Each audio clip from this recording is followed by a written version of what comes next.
وبركاته.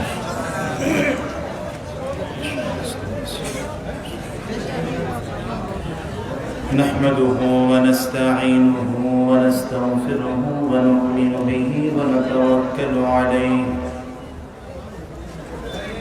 ونعوذ بالله من شرور أنفسنا ومن سيئات أعمالنا من يهد الله فلا مضل له ومن يضلله فلا هادي له ونشهد أن لا إله إلا الله وحده لا شريك له ونشهد أن محمدا عبده ورسوله قال تبارك وتعالى في كلامه المجيد وفرقانه الحميد ويوم يعض الظالم على يديه يقول يا ليتني لم أتخذ فلانا خليلا. اللهم صل على محمد وعلى آل محمد كما صليت على إبراهيم وعلى آل إبراهيم إنك حميد مجيد. اللهم بارك على محمد وعلى آل محمد كما باركت على إبراهيم وعلى آل إبراهيم إنك حميد مجيد. لا إله إلا الله زبان كله لا إله إلا الله لا إله إلا الله لا إله إلا الله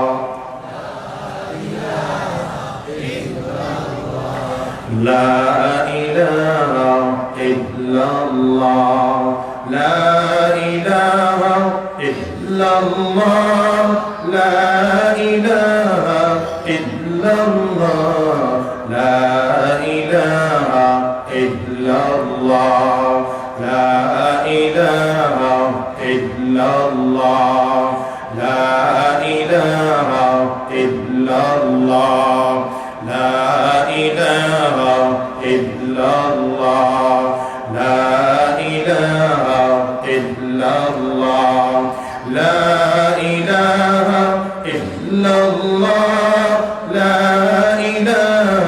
إلا الله لا إله إلا الله لا إله إلا الله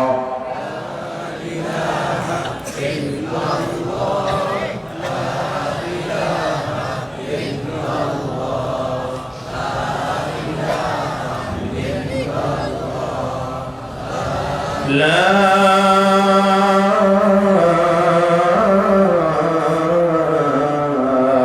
إله إلا الله محمد رسول الله.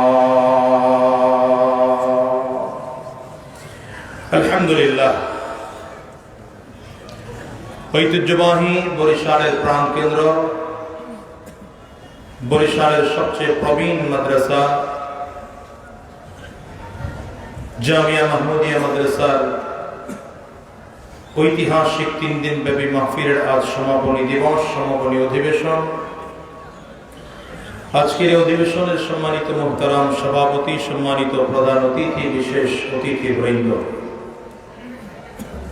মঞ্চে উপস্থিত জাতির রাহবার, জাতির সরদার, সেরতাজ হযরত উলামায়ে কেরাম, সম্মুখপানে সমবেত দিন প্রিয় ইসলাম প্রিয় দিনদার ইমানদার মুমিন মুসলমান মর্দে মুজাহিদ ভাইরা, মুরব্বী বাবাজিরা, যুবক বন্ধুরা, কচিকাঁচা মাসুম বাচ্চারা, পর্দার অন্তরালে অবস্থানরতা, সম্মানিতা শ্রদ্ধেয়া মা ও বোনেরা, আল্লাহ পাকের শুকর যে আল্লাহ তাআলা আপনাকে আমাকে অত্যন্ত দয়া করে, মায়া করে, মহব্বত করে ভালোবাসে। আজকের এই কোরআনী মজলিসে, জান্নাতি বাগানে, ইমানদারদের মজলিসে, আল্লাহ ওয়ালাদের মজলিসে, বিশেষ করে আল্লাহ পাকের যাকিরিন ও শাকিরিন বান্দাদের মজলিসে যে আল্লাহ তাআলা আপনাকে আমাকে আসার বসার তৌফিক দান করেছেন, সে মহান রব্বে করিমের দরবারে শুকর আদায় করি। আমরা সকলেই জবান খুলে আওয়াজ দিয়ে চিৎকার করে জোরে সোরে বলি আলহামদুলিল্লাহ। আলহামদুলিল্লাহর আওয়াজ আমার কাছে মনে হলো যেন আসতে রয়েছে। আলহামদুলিল্লাহর আওয়াজ কি আরেকটু বাড়ানো যাবে? জবান খুলে একটু জোরে কথা বলেন, বাড়ানো যাবে?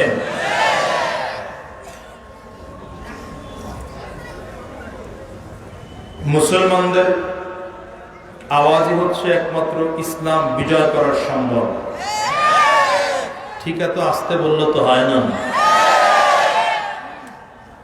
মুসলমান কখনো বিমান, কামান, ক্ষেপণাস্ত্র, পিস্তল, গুলি, বুলেট, রাইফেল এগুলোর মাধ্যমে ইসলাম বিজয় করেনি, ঠিক না? মুসলমান ইসলাম বিজয় করেছে দুটো পদ্ধতির মাধ্যমে। এক হচ্ছে উত্তম ব্যবহার, দ্বিতীয় হচ্ছে তাকবীরের ধ্বনি, ঠিক না? জোরে বলে। এক হচ্ছে উত্তম ব্যবহার, দ্বিতীয় তাকবীরের ধ্বনি। আজ মুসলমানদের মধ্যে উত্তম ব্যবহারও নেই, তাকবীরের ধ্বনিও নেই। মুসলমান আওয়াজ দেয়, মনে হয় যেন এই আওয়াজে মশা নড়ে না, অথচ এক সময় মুসলমানদের তাকবীরের আওয়াজের সামনে কাফির আর মুশরিকরা দাঁড়াতে পারে নাই, লেজ গুটিয়ে পালাতে বাধ্য হয়েছে। মুসলমানদের আওয়াজ কমালে চলবে না। মুসলমানদের আওয়াজ কমালে চলবে না। আমরা ঘুমিয়ে যেতে পারি, বাতিল শক্তি কিন্তু এখনো ঘুমায় নাই। মুসলমান ঘুমিয়ে যেতে পারে, বাতিল শক্তি এখনো ঘুমায় নাই। বাতিল শক্তি যেহেতু জেগে আছে, সুতরাং মুহাম্মদুর রাসূলুল্লাহর উম্মতেরা ঘুমাতে পারে না, ঠিক কিনা? জোরে বলো। আবু বকর সিদ্দিকের উত্তরসূরিরা ঘুমাতে পারে না, ওমর ফারুকের উত্তরসূরিরা ঘুমাতে পারে না, ওসমান আলীর উত্তরসূরিরা ঘুমাতে পারে না, খালিদ বিন ওয়ালিদের উত্তরসূরিরা ঘুমাতে পারে না। নতুন করে জাগতে হবে, ওমরের ডাক ডাকতে হবে, খালিদ বিন ওয়ালিদের ডাক ডাকতে হবে, তাকবীরের ধ্বনি দিয়ে বরিশাল এলাকা প্রকম্পিত করতে হবে। কারা কারা তৈয়ার আছো? হাত উঁচু করে দাও।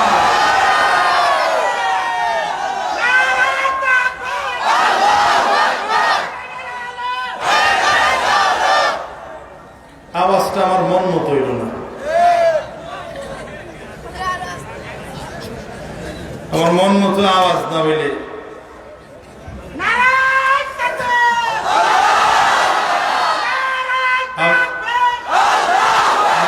আমি তাকবীর দেব, আমি দেব বসে না। ওনার কণ্ঠ খুব দারাজ আছে, আলহামদুলিল্লাহ। বাকি আপনাদের কণ্ঠ খুব একটা দারাজ না। আমি আজকের একটা তাকবীর আপনাদের শেখায় যাই। জীবনে তো বহুত নেতা নেত্রীকে খুশি করার জন্য স্লোগান দিছেন না? হ্যাঁ, আমার ভাইয়ের চরিত্র ফুলের মতো পবিত্র, নামাজ পড়া কয়েক তো হ্যাঁ নিজেই জানে, নামাজ পড়ে হ্যাঁ নিজেই জানে। জন্মের পরে যে শুরু করছে, এখন পর্যন্ত পশ্চিম দিকে ফিরে আছাড় খাইছে কিনা আল্লাহ মাহমুদ ভালো জানে। হ্যার চরিত্র বলে একেবারে ফুলের মতো পবিত্র। এ জাতীয় স্লোগান আছে না নাই? আবার কয় আমার নেতা, তোমার নেতা, অমুক খাতা, অমুক খাতা, আছে না? সব নেতার স্লোগান বাদ। আজকের যে স্লোগান হবে, এটা কোনো রাজনৈতিক স্লোগান নয়, এটা কোনো ধর্মীয়, এটা কোনো ব্যক্তির স্লোগান নয়, এটা মুসলমানদের ঈমানি স্লোগান। আমি বলবো আমার নেতা, তোমার নেতা। আপনারা কি বলবেন? বিশ্বনবী মুস্তাফা। ঠিক আছে তো? আমার নেতা তোমার নেতা, আমার নেতা তোমার নেতা। এরপরে বলবো আমরা সবাই রাসূল সেনা। আপনারা কি করবেন? ভয় করি না বুলেট বোমা। ঠিক আছে তো? আমরা সবাই রাসূল সেনা, আমরা সবাই রাসূল সেনা। ঠিক আছে তো? স্লোগান দেই নাই, মাত্র শিখাইলাম। স্লোগান দিব এখন, কথা কয় না। পারবেন তো সবাই? মাশাআল্লাহ। কাশি দিয়ে গলা ক্লিয়ার করেন। এবার হাত দুইটা টান টান করে উঁচা করেন, টান টান করে উঁচা। সবাই হাত তুলছেন?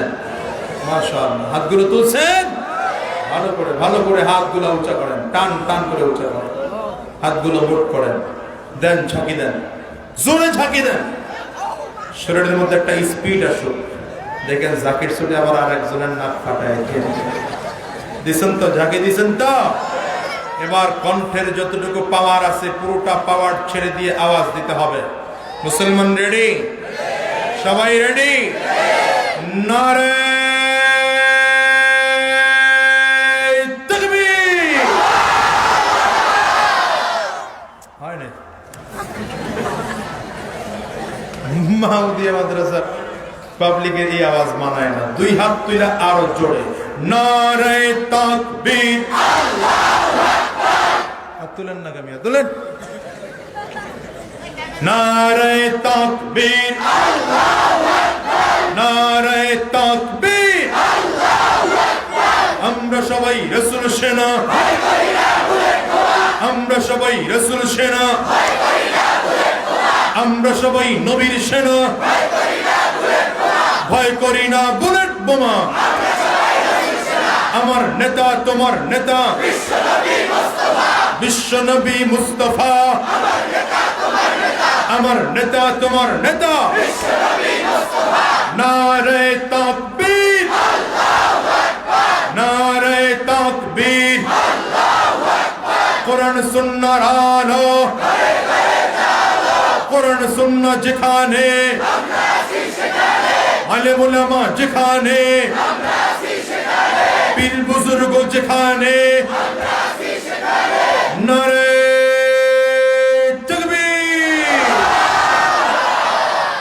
এই স্লোগান দিয়ে ময়দানে নামবেন, দেখবেন বেঈমানদের লেজ কুটিয়ে পালাতে বাধ্য হবে। ঠিক না? পারবেন তো আওয়াজ দিতে? ওই যে কমায় এলেছে ইনশাআল্লাহর আওয়াজ গেছে গা। পারবেন তো আওয়াজ দিতে? আল্লাহ কবুল করো। জোরে চিৎকার করে আওয়াজ দিয়ে কান আমিন। মাশাআল্লাহ। শুরুতেই বইলার আগে আমি কিন্তু একটা ভেজাইল্লা লোক। যদি বয়ানের মাঝখান দিয়ে কারো ওঠার নিয়ত থাকে, আপনি এখনই কাম সাইরা লান। কারণ এখন কিন্তু আইন পাশ করায় দিব। যদি কেউ উঠে তাহলে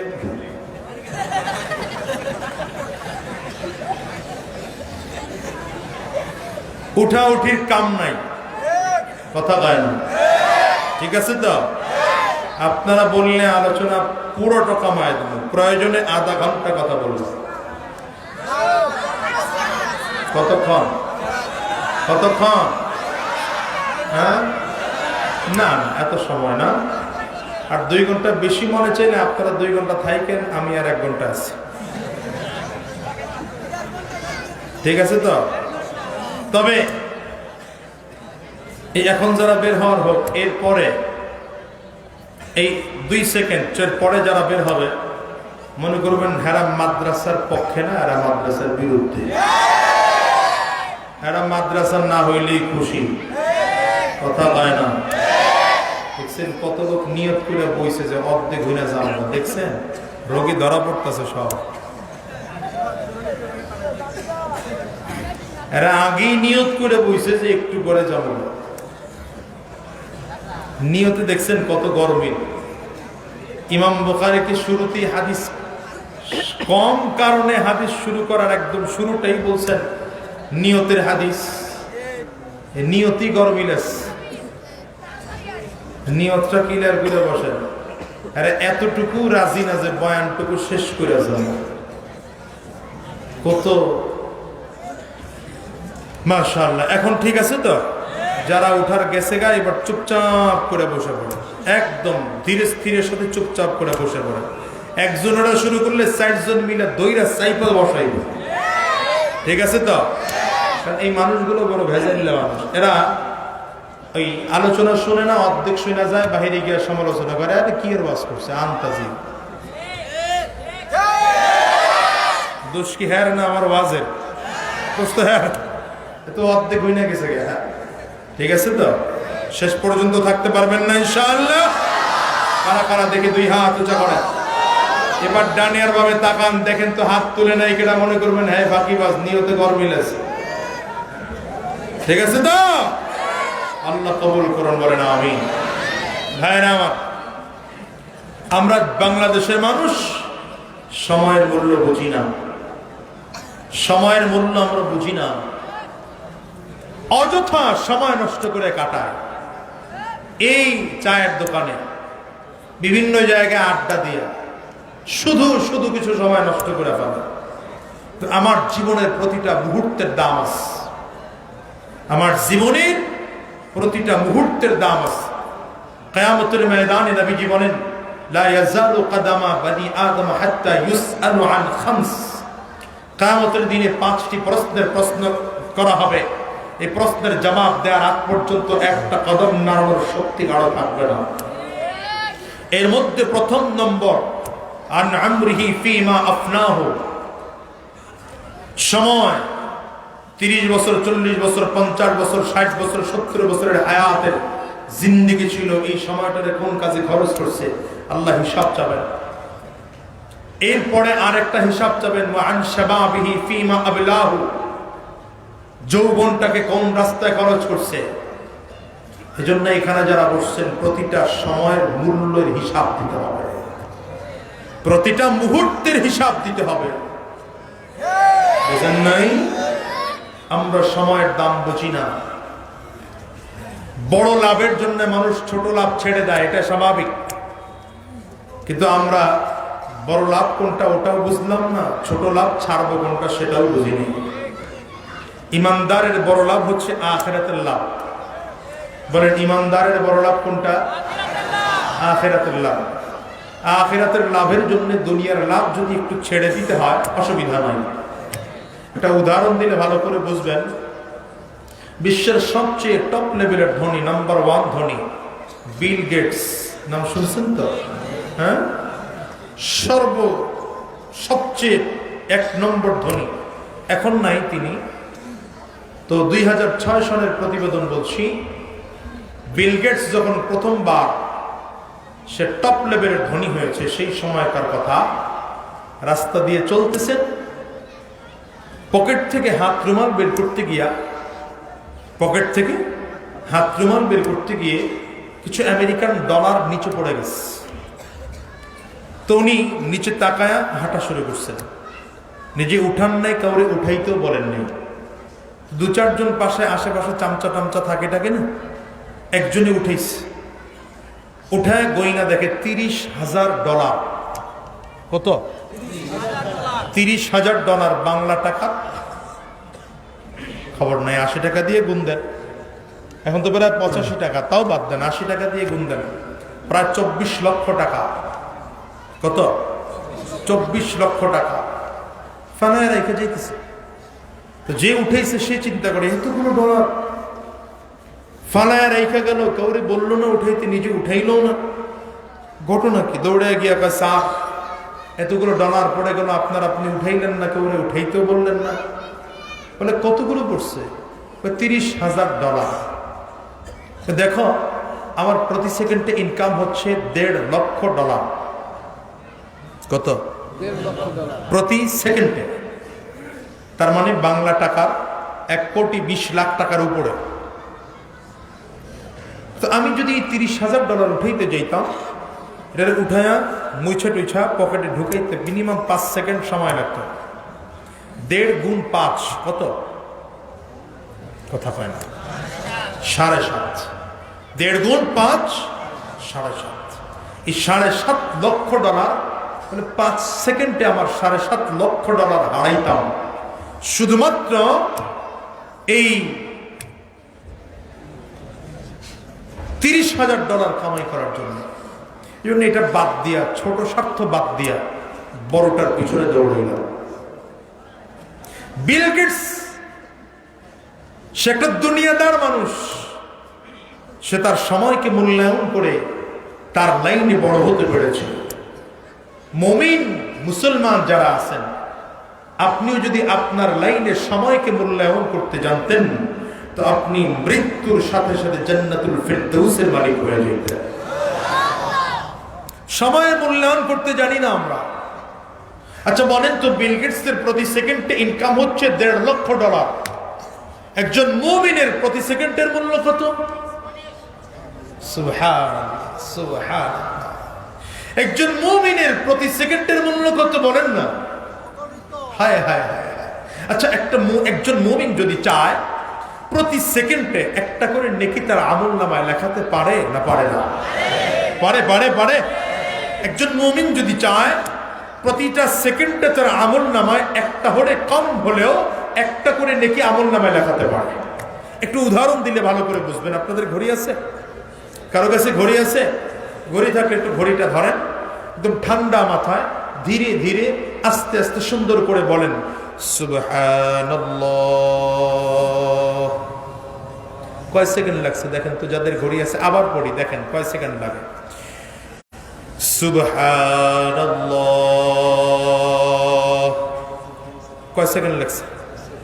আমার ঘড়িতে 4 সেকেন্ড লাগছে। আপনাদের কতক্ষণ লাগছে জানি না। 4 সেকেন্ড ধরে নেন, 5 সেকেন্ড লাগছে। বুঝানোর জন্য 5 সেকেন্ড ধরে নিলাম। কয় সেকেন্ড? 5 সেকেন্ড। নেকি হলো কত একবার সুবহানাল্লাহ বলার কারণে? আল্লাহ আল্লাহ। আরেকবার সুবহানাল্লাহ কর না। কুরআনুল কারীমের মধ্যে আমার আল্লাহ বলেন, মান জাআ বিল হাসানাতি ফালাহু আশরু আমসালিহা। एक नेकी गर कोई बंदा कर, एक नेकी गर कोई बंदा करे, एक की बदले में उसको 10 मिले। আল্লাহর কোন বান্দা যদি একটা নেকের কাজ করে তো আল্লাহ তাআলা খুশি হইয়া বান্দার আমলনামায় কম হলেও 10টা নেকি লিখে দেয়। সময় লাগছে 5 সেকেন্ড। কয় সেকেন্ড? 5 সেকেন্ড। নেকি হইছে 10টা। কয়টা বলেন না বাবা, কয়টা? তাইলে প্রতি সেকেন্ডে কয়টা নেকি হইছে? 2টা করে। কয়টা করে নেকি হইছে? আরো সহজে বুঝাই, আরেকবার ঘড়ি ধরেন, এবার পড়েন বিসমিল্লাহির রহমানির রহিম। কয় সেকেন্ড লাগছে? 10। এত লাগে নাই, যাক ধরে নিলাম 10 সেকেন্ড। 10 সেকেন্ড লাগছে মনে করেন। বিসমিল্লাহির রহমানির রহিম পড়ার কারণে আমলনামায় কি পরিমাণ নেকি জমা হইছে? আল্লাহ। নবীজি সাল্লাল্লাহু আলাইহি ওয়াসাল্লাম বলেন, মান ক্বারাআ মিনাল কুরআনি হারফান ফালাহু হাসানাতুন ওয়াল হাসানাতু আশরু আমসালিহা। ইন্নী লা আকুলু আলিফ লাম মিম হারফুন বাল আলিফুন হারফুন লামুন হারফুন মিমুন হারফ। নবীজি বলেন, কোন দুনিয়ার মানুষ যদি কোরআনুল কারীম থেকে একটা অক্ষর তিলাওয়াত করে, আমি আল্লাহ তাআলা আমার আল্লাহ খুশি হইয়া বান্দার আমলনামার মধ্যে প্রতিটা অক্ষরের বিনিময়ে এক একটা করে 10টা করে সওয়াব লিখে দেয়। প্রতিটা অক্ষরে 10টা করে সওয়াব, 10টা করে নেকি। তাহলে বিসমিল্লাহির রহমানির রহিমের মধ্যে 19টা অক্ষর আছে। কয়টা? এবার 19কে 10 দিয়ে গুণ দেন, কত হয়? 190টা নেকি হলো। কয় সেকেন্ডে বলেন না? কয় সেকেন্ডে? মাত্র 10 সেকেন্ডে। তাহলে 10 সেকেন্ডে যদি 190টা নেকি হয়, প্রতি সেকেন্ডে কয়টা করে নেকি হলো? 19টা। কয়টা? 19টা নেকি হলো প্রতি সেকেন্ডে। তাহলে একজন মানুষ যদি চায় তার পুরোটা জীবনের মধ্যে ইচ্ছা করলে গড়ে গড়ে প্রতি সেকেন্ডে একটা করে নেকি আমলনামায় জমা করতে পারে না পারে না? কোনো মানুষ যদি এক সেকেন্ডে, প্রতি সেকেন্ডে একটা করে আমল নামায় নেকি লেখাতে পারে, তাহলে বছরে তার নেকি জমা হবে তার অ্যাকাউন্টে 31,10,04,00,000 নেকি জমা হবে। আমাকে দেখান পৃথিবীর এমন কোন শিল্পপতি, এমন কোন ব্যক্তিকে দেখান যার বছরে প্রতি অ্যাকাউন্টে 31,32,00,00,000 টাকা জমা হয়। বাংলাদেশের হাতে গোনা কয়েকজন, কথা পায় না কেন? তাও যদি রাস্তাটা 50% চুরি করে, পদ্মা ব্রিজ চুরি করে, তাইলে হয়। কথা বলেন না কেন? জোরে বলেন না কেন? এই জন্যই তো হুজুরের কথা কইলে হেরা আমার গাড় মটকায় দাম করে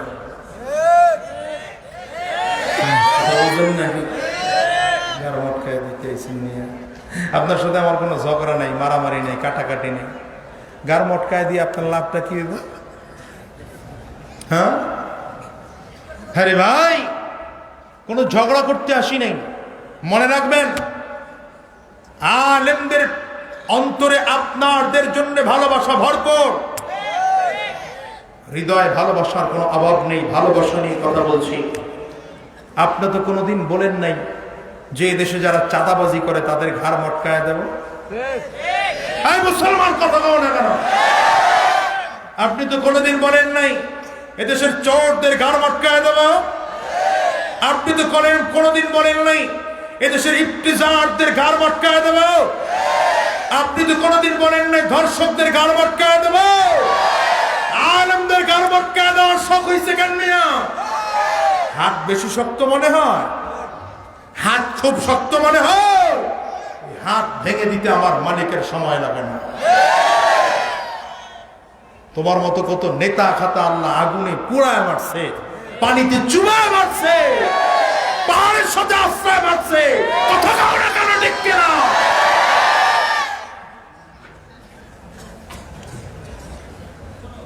আলেমদের গাল মটকায় দিবেন ভাই, এটা কেমন কথা বলতে? আপনার কলিজা এতটুকু কাঁপে না? যেই মানুষগুলোর জন্য যেই মানুষগুলো আমাদের জন্য চোখের পানি ছেড়ে কাঁদে, যে মানুষগুলো এদেশের সাধারণ মানুষকে জাহান্নামের আগুন থেকে বাঁচানোর জন্য ফিকির করে, যে মানুষগুলো রাতে ঘুমাতে পারে না, তাহাজ্জুদ নামাজ পড়ে বাংলাদেশের জন্য কাঁদে, সে মানুষগুলোর ঘাড় মটকায় দিতে চান আপনারা? কি বিবেক আপনাদের? কি বিবেক আপনাদের? এত এত এত সহজ মনে করেন না। আপনি মনে করেন না যে আপনার জন্য আল্লাহ দেশ টিকায় রাখছে? খোদার কসম, আপনার জন্য না। আপনার মতো সুদখোর, ঘুষখোর, মদখোর, চুয়াখোর, চাঁদাবাজ, সন্ত্রাস, বাটপার, আপনার জন্য আল্লাহ দেশ টিকায় রাখে না। এ দেশ টিকে আছে আল্লাহ ওয়ালাদের চোখের পানির কারণে। বলেন, এ দেশ টিকে আছে কার জন্য?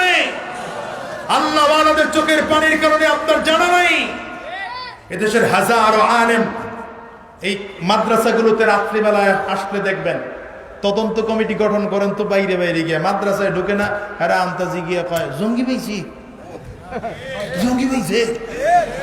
কথা কয় না কেন? থাপড়ে এগুলোর দাঁত ফালায় দেওয়া দরকার এগুলো।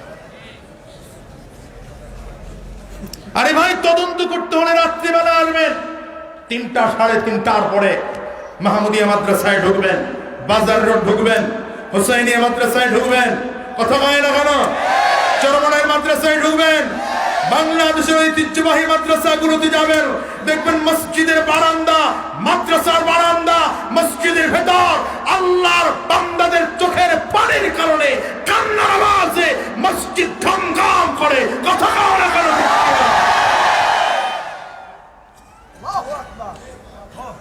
তুমি কেন তাদের ঘাড় ভেঙে দিতে চাও? কারণটা কি? তোমার কি হয়েছে? তোমার মেজাজ এত নষ্ট হয়ে গেল, মগজ এত নষ্ট হয়ে গেল, কুকুর প্রসাব করেছে মাথায় তোমার। শুনতেছি এর মধ্যে নাকি আবার কোনটা বরিশাল আইতেছে, খবর আছে কয়ে দিলাম। ওলি আল্লাহর বাংলাদেশে নাস্তিকদের ঠাঁই হবে না পিরাউলিয়ার বাংলাদেশে, মুরতাদদের ঠাঁই হবে না নবীজির দুশমনেরা, পাবি না রেহাই পাবি না, ইসলামের দুশমনেরা পাবি না রেহাই পাবি না। নবীজির জন্য যদি রক্ত দিতে হয়, বিপ্লবী এই জনতা পায় না কবু ভয়। ঠিক কিনা জোরে আওয়াজ করে পাও। নবীজির জন্য যদি জীবন দিতে হয়, বিপ্লবী এই জনতা পায় না কবু ভয়। আমাদের এই আন্দোলনকে থামানো না যাবে না, আমাদের এই আন্দোলনকে থামানো না যাবে না। নবীজির দুশমনেরা পাবি না রেহাই পাবি না, ইসলামের দুশমনেরা পাবি না রেহাই পাবি না। আল্লাহর বাংলাদেশে নাস্তিকদের ঠাঁই হবে না, পিরাউলিয়ার বাংলাদেশে মুরতাদদের ঠাঁই হবে না। নবীজির দুশমনেরা পাবি না রেহাই পাবি না, ইসলামের দুশমনেরা পাবি না রেহাই পাবি না। এক ফোঁটা রক্ত দেহে থাকতে মুসলমান সইতে পারে না বিশ্ব নবীর অপমান। এক ফোঁটা রক্ত দেহে থাকতে মুসলমান সইতে পারে না বিশ্ব নবীর অপমান। নবীজিকে করলে আঘাত এ প্রাণে আর সহে না, নবীজিকে দিলে আঘাত এ প্রাণে আর সহে না।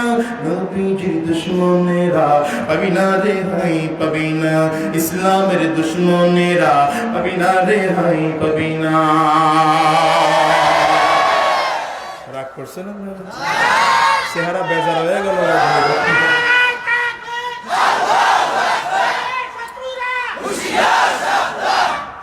চেহারাতে মলিন হয়ে গেল, ঘটনা কি? ওয়াজ গায়ে পড়তেছেন হ্যাঁ মুসলমান। তাহলে বিসমিল্লাহির রহমানির রহিম পড়ার কারণে আমলনামায় কম হলেও প্রতি সেকেন্ডে কয়টা হলো? 19টা করে দেখি। গড়ে গড়ে একজন মানুষ প্রতি সেকেন্ডে চাইলে একটা করে নেকি আমলনামায় জমা করতে পারে না পারে না? জোরে কন না পারে না পারে না? এবারে একটা হিসাব মিলান। ফয়জুল্লাহ কই আছে? ক্যালকুলেটর দেন একটা, শিখায় দেই, দেখায় দেই। জীবনে তো নেকির হিসাব করেন না, জীবনের নেকির হিসাব করছেন, এবার ওটা নেকির হিসাব করা যায়। প্রতি সেকেন্ডে যদি একটা করে নেকি লেখা হয়, 1 মিনিটে কয় সেকেন্ড? আরে বাজান কন্যা, আমি 60 দিলাম, কয় সেকেন্ড? 60, ঠিক আছে। এবার 1 মিনিট 60 সেকেন্ডে 1 মিনিটে নেকি হলো কয়টা? একদম মিনিমাম, একদম মিনিমাম। আপনি যদি যান তাইলেই সম্ভব, চাইলেই সম্ভব, কথা কয় না।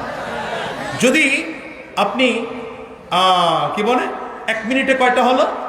60টা নেকি হলো। এবার আমি এটাকে পূরণ দেব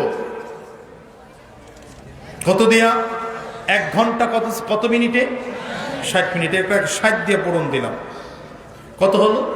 1 ঘন্টায় 3600 নেকি আমলনামায় জমা করা সম্ভব। সুবহানাল্লাহ। এইরকম আওয়াজ দিলে নেকি, আমি নেকির হিসাব দিতেছি। সুবহানাল্লাহর আওয়াজ দেখছেন, মনে হয় যেন লকডাউনে ফেলাই থুয়ে দিয়েছি। সুবহানাল্লাহ। না বুড়ি গঙ্গে ধুয়েছেন, পকেটে আওয়াজ না রেখে আওয়াজটা জোরে দিতে পারেন। নেকি কত জমা হইল তাইলে? কন্যা ভাই, কন্যা 3600। এবার আসেন, আমি এবার কি জ্ঞান এই 3600-কে আমি এবার 24 দিয়ে গুণ দেব। কত? 86,400। প্রতিদিনে কত? 86,400। আমি যে বলছি আপনাদের যে এই কি বলে প্রতি মুহূর্তে একটা বছরে যে 31,10,04,000 নেকি যে অ্যাকাউন্টে জমা করা সম্ভব, হিসাবটা মিলাই দিয়ে যায়। নয়তো কবেন হুজুররা আমতাজে কথা কয়, এমনিতে হুজুরগুর গায়ে গায়ে দোষ, পায়ে পায়ে দোষ। তাহলে কত হইল? 1 মাসে কত নেকি হলো? আরে কি এটা কল এত পারবো? একদিনে 86,400। এবার এটাকে গুণ দেন, 30 দিয়ে 25,92,000। আমলনামায় কত নেকি জমা হয়? 25,92,000। এবার এটাকে 12 দিয়ে গুণ দেব, 31,31,10,04,000। কত নেকি আমলনামায় জমা হলো বলেন না? বাসায় গিয়ে ক্যালকুলেটর দিয়ে হিসাব মিলাবেন, বাসায় গিয়ে ক্যালকুলেটর দিয়ে হিসাব মিলাবেন। মুসলমান, কোরআন তো পড়েন না, কোরআন পড়তেও চান না, আল্লাহ তাআলা কোরআনে কত মজা রাখছেন বুঝতেও চান না, বরঞ্চ আলেমদের বিরোধিতা করেন, কখনো চিন্তাও করেন না। আরে মুসলমান, কিয়ামতের ময়দানে মানুষগুলো একটা নেকির জন্য ধরা খেয়ে যাবে, একটা নেকির জন্য ধরা খেয়ে যাবে। কয়টা নেকি বলেন না বাবা? একটা নেকির জন্য ধরা খেয়ে যাবে। সেই দিন যদি এই নেকিগুলো আমলনামায় জমা হয়, প্রতি বছরে যদি 31,10,04,000 নেকি আমলনামায় জমা হয়, তো হিসাব নিলাম, তাহলে 10 বছর, 20 বছর, 30 বছর, 50 বছর হায়াত আপনি আমি পাইলে কি পরিমাণ নেকি দুনিয়ার থেকে নিয়ে বিদায় নেওয়া সম্ভব? পৃথিবীর এমন কোন শিল্পপতি নাই, অল্প গুটি কয়েকজন বাংলাদেশের শিল্পপতি পাওয়া যাবে যাদের অ্যাকাউন্টে প্রতি বছর 31 কোটি টাকার উপরে জমা হয়, ঠিক না? সব খরচ বাদ দিয়া। আচ্ছা বলুন তো, একজন রিক্সাওয়ালা চাইলে কি টাকা জমা করতে পারবে? কথা বলে না? একজন ভ্যান চালক চাইলে কি টাকা জমা করতে পারবে? কিন্তু যদি একজন ভ্যানওয়ালা, রিক্সাওয়ালা, ঠেলা গাড়িওয়ালা, দিন মজুর, দিন আনে দিন খায়, মুদি দোকান করে, ছোট স্টেশনারি চালায়, কিচ্ছু করে না, তারপরেও বেকার জিন্দেগি হলো, এই নেকি আমলনামায় জমা করা সম্ভব না? সম্ভব। ইন্নাল্লাযীনা আমানু ওয়া আমিলুস সালিহাত লাহুম জান্নাতুন তাজরি মিন তাহতিহাল আনহার যালিকাল ফাওজুল কাবীর।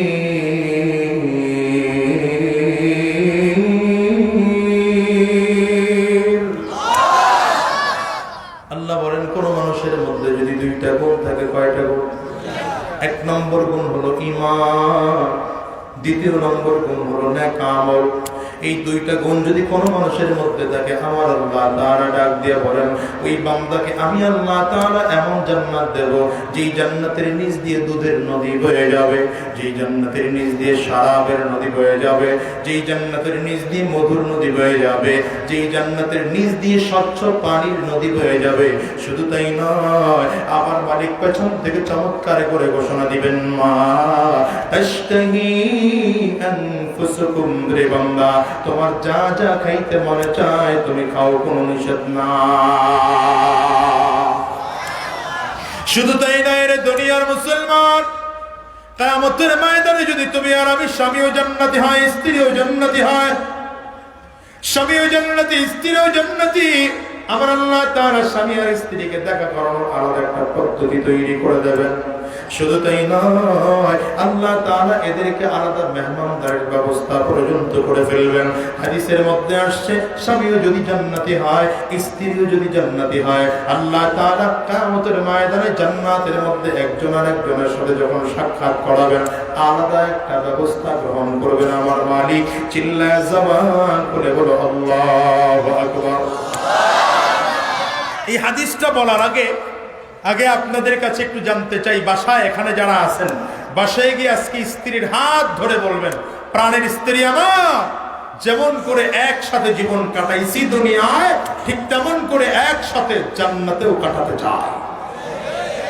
না, ঠিক আর আওয়াজটা ভালো হয়নি, মনে হইতেছে ঘরে বউয়ের লোকে ঝগড়া আছে কার কার,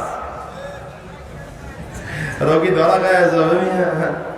আর পর্দার আড়ালে যে সকল মা বোনরা আছেন, আপনাদেরকে বলবো, স্বামীরা যখন বাসায় যাবে, আপনার স্বামী যখন বাসায় যাবে, সাথে সাথে স্বামীর হাতটা ধরে বলবেন, যেমন করে দুনিয়ার জীবন একসাথে কাটিয়েছি, জান্নাতের জীবনটা ঠিক তেমন করে একসাথে কাটাতে চাও। পারবে? কথা কয় না, পারবে? যদি পারেন তাই একটা ছোট্ট হাদিস শোনা যায়। কিয়ামতের দিনে আমার আল্লাহ তাআলা পুরুষ লোকটাকে মনের মতো করে সাজাবেন, মনের মতো করে সাজাবেন। আল্লাহ যদি সাজান, তাইলে সাজানোটা কেমন হবে একটু চিন্তা করেন তো। নিজের মতো করে সাজায় আল্লাহ বলবেন, এই গেটটা দিয়ে ঢুক, গেটটা তো টিনের গেট হবে, কি কন? হ্যাঁ, টিনের গেট তো না। আল্লাহু আকবার। আমার মালিক যে জান্নাতটা কেমন করে সাজাবে, নবী বলেন লা আইনুন রাআত ওয়ালা উযুনুন সামিআত ওয়ালা খাতারা আলা কলবি বাশার। জান্নাতের না জন্য আমার মালিক কত সুন্দর করে ডেকোরেশন করেছেন, কত সুন্দর করে সাজাইছেন। পৃথিবীর কোনো চোখ আজ পর্যন্ত তা দেখে নাই, পৃথিবীর কোনো কান আজ পর্যন্ত শোনে নাই, এমনকি কোনো অন্তর কল্প পর্যন্ত কল্পনা করতে পারে নাই। ঢুকবে জান্নাতের 1 নম্বর গেটে, ঢুইকা তাকায় দেখবে নিচে জাফরানের লাল গালিচা বিছানো, 70 জন হুর কাতার করে দাঁড়ায় রয়েছে। বিশ্বনবী রাহমাতুল লিল আলামিন কয়, এই যে হুররা এরা এত সুন্দর, হাতের যে চামড়া আছে, চামড়ার মধ্যে রক্ত কণিকা আছে, আর চামড়ার মধ্যে গোশত আছে, গোশতের মধ্যে রগ আছে, রগের মধ্যে রক্ত কণিকা আছে, ওটা চলতেছে, তা ক্লিয়ার দেখা যায়। সুবহানাল্লাহর পাওয়ারটা আরো বাড়ান লাগবে মিয়া। তো এবার তাদের দিকে তাকায় মনে করবে এতগুলো আল্লাহর বান্দি এত সুন্দরী, মনে হয় এরা আমার।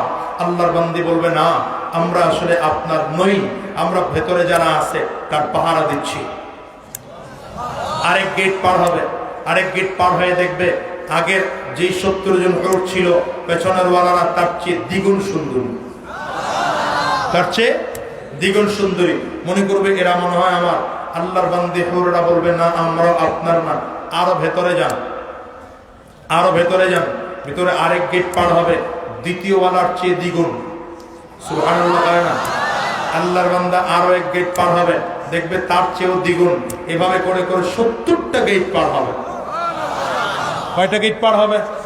70টা গেট পার হয়ে যখন 70 নম্বর গেটে দাঁড়াবে, মনে করবে এরা তো মনে হয় অবশ্যই আমার। এতবার দেখলাম কিন্তু কেউ আমার না, সবাই খালি পাহারাদার, তাহলে আমার অরিজিনাল লোকটা কই? খুঁজে খুঁজে মনে করবে এরা মনে হয় আমার। এবার আস্তে আস্তে করে তারাও বলবে না, আল্লাহর বান্দা আমরা আপনার নই, আপনি ভিতরে যান, ভিতরে একজন আছে, আমরা তার পাহারা দিচ্ছি। যুবকরে, তোর চোখটা নষ্ট করে ফেলাইছে রে ভাই, তোর চোখটা বেগানা নারীর দিকে তাকায় ধ্বংস করে ফেলছে। আমার মালিক তোর এই জন্য চোখ দেয়নি, এই চোখ দিয়েছেন আমার মালিক তোকে জান্নাত দেখার জন্য, এই চোখ দিয়েছেন কোরআন তিলাওয়াত করার জন্য, এই চোখ দিয়েছেন কিয়ামতের ময়দানে আমার মালিককে দেখার জন্য। দুনিয়ার বেগানা কিছু দেখা তোর চোখ নষ্ট করে ফেলছো, এই চোখ দিয়ে তো আমার মালিককে দেখা যাবে না ভাই। চোখটা হেফাজত করো, চোখটা হেফাজত করো, চোখটা হেফাজত করো। তো এবার লোকটা 70টা গেট শেষ, এখন পর্দা একটা একটা করে 70টা পর্দা সরালো। 70টা পর্দা সরায় দেখবো বিশাল এক বাগান। বাগানের ডান সাইড কিনারা নাই, বাম সাইড কিনারা নাই, সামনা কিনারা নাই, এক সাইডে দাঁড়ায় রয়েছে, 3 সাইডের কিনারা কত দূর সে খুঁজেই পায় না। গাছ কত রং বেরঙের গাছ, গাছের মধ্যে ফল আছে, ফলগুলো কিছু ফল কাঁচা, কিছু ফল আধা পাকা, কিছু ফল পুরো পাকা। গাছগুলোর বডিগুলো সব স্বর্ণের, পাতাগুলো সব সবুজ। নিচে নদী বয়ে যাচ্ছে, নদীর পানিগুলো এত স্বচ্ছ, উপর দিক থেকে ক্লিয়ার, নিচ পর্যন্ত ক্লিয়ার দেখা যায়। আস্তে আস্তে করে ডানে আর বামে নজর ঘোরাবে, আস্তে আস্তে করে নজর ঘোরাতে ঘোরাতে হঠাৎ করে দেখবে বিশাল এক গাছের নিচে স্বর্ণের এক চেয়ার আছে, স্বর্ণের চেয়ারের মধ্যে মতি খোঁচন করা আছে, ওখানে এক আল্লাহর বান্দী বসা। দেখি আশ্চর্য, আরে বাবা রে বাবা, হাদিসে এসেছে একজন আরেকজনের দিকে তাকাবে, পুরুষটা মহিলাটার দিকে তাকাবে, মহিলাটা পুরুষটার দিকে তাকাবে, পুরুষটা দাঁড়ায় রয়েছে, মহিলা বসে রয়েছে, এক নজরে 40 বছর। কত বছর? কত বছর? আপনাদের সুবহানাল্লাহর পাওয়ার শুনে আমার ওই গাজীপুরের মুরব্বীর কথা মনে হয়েছে। গাজীপুর বয়ান করতেছি, এই বয়ানটা তো একজন মুরব্বী ঢোকে, হুজুর ওয়াজ বন্ধ করেন। কেন? আরে আমার বউ যেই জান্নাতে যাবে ওই জান্নাতে আমি যাব না। কেন? কারে হুজুর জীবনটা তেজপাতা বানায় লেছে।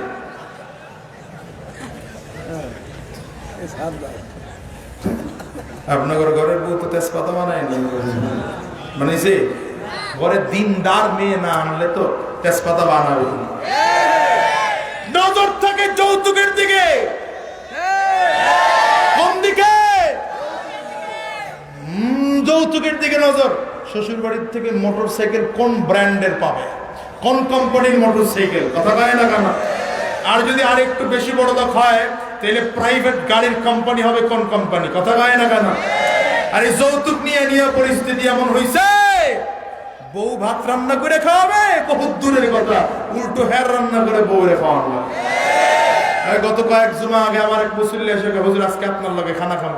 এত দরবেশ আপনি হইলেন কবে আমার লগে খানা খাবেন? মানে হুজুর পেছে পুড়ে গেছিল। পেছ মানে কারণ বাড়ি গেলে ভাত পাবো না, উল্টা মায়ের খাওয়া লাগতে পারে। কেন? হুজুর আমার ঘরে ইসলামের কায়দা চলে, 3 দিন আমি 3 দিন হ্যাঁ, মানে দুইজনে মিললে পাকাই, 3 দিন আমি পাকাই 3 দিন হ্যাঁ পাকাই, শুক্রবার দুইজনে মিললে এক লগে পাকাই।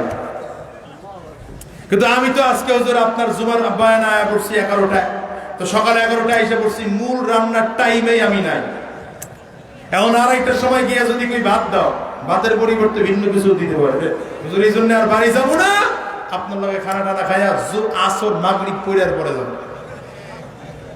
মিয়া যৌতুকটা এখন জাতীয় ব্যাধিতে পরিণত হয়েছে, জাতির জন্য কসমে পরিণত হয়েছে, ঠিক কিনা? চিল্লা খাও।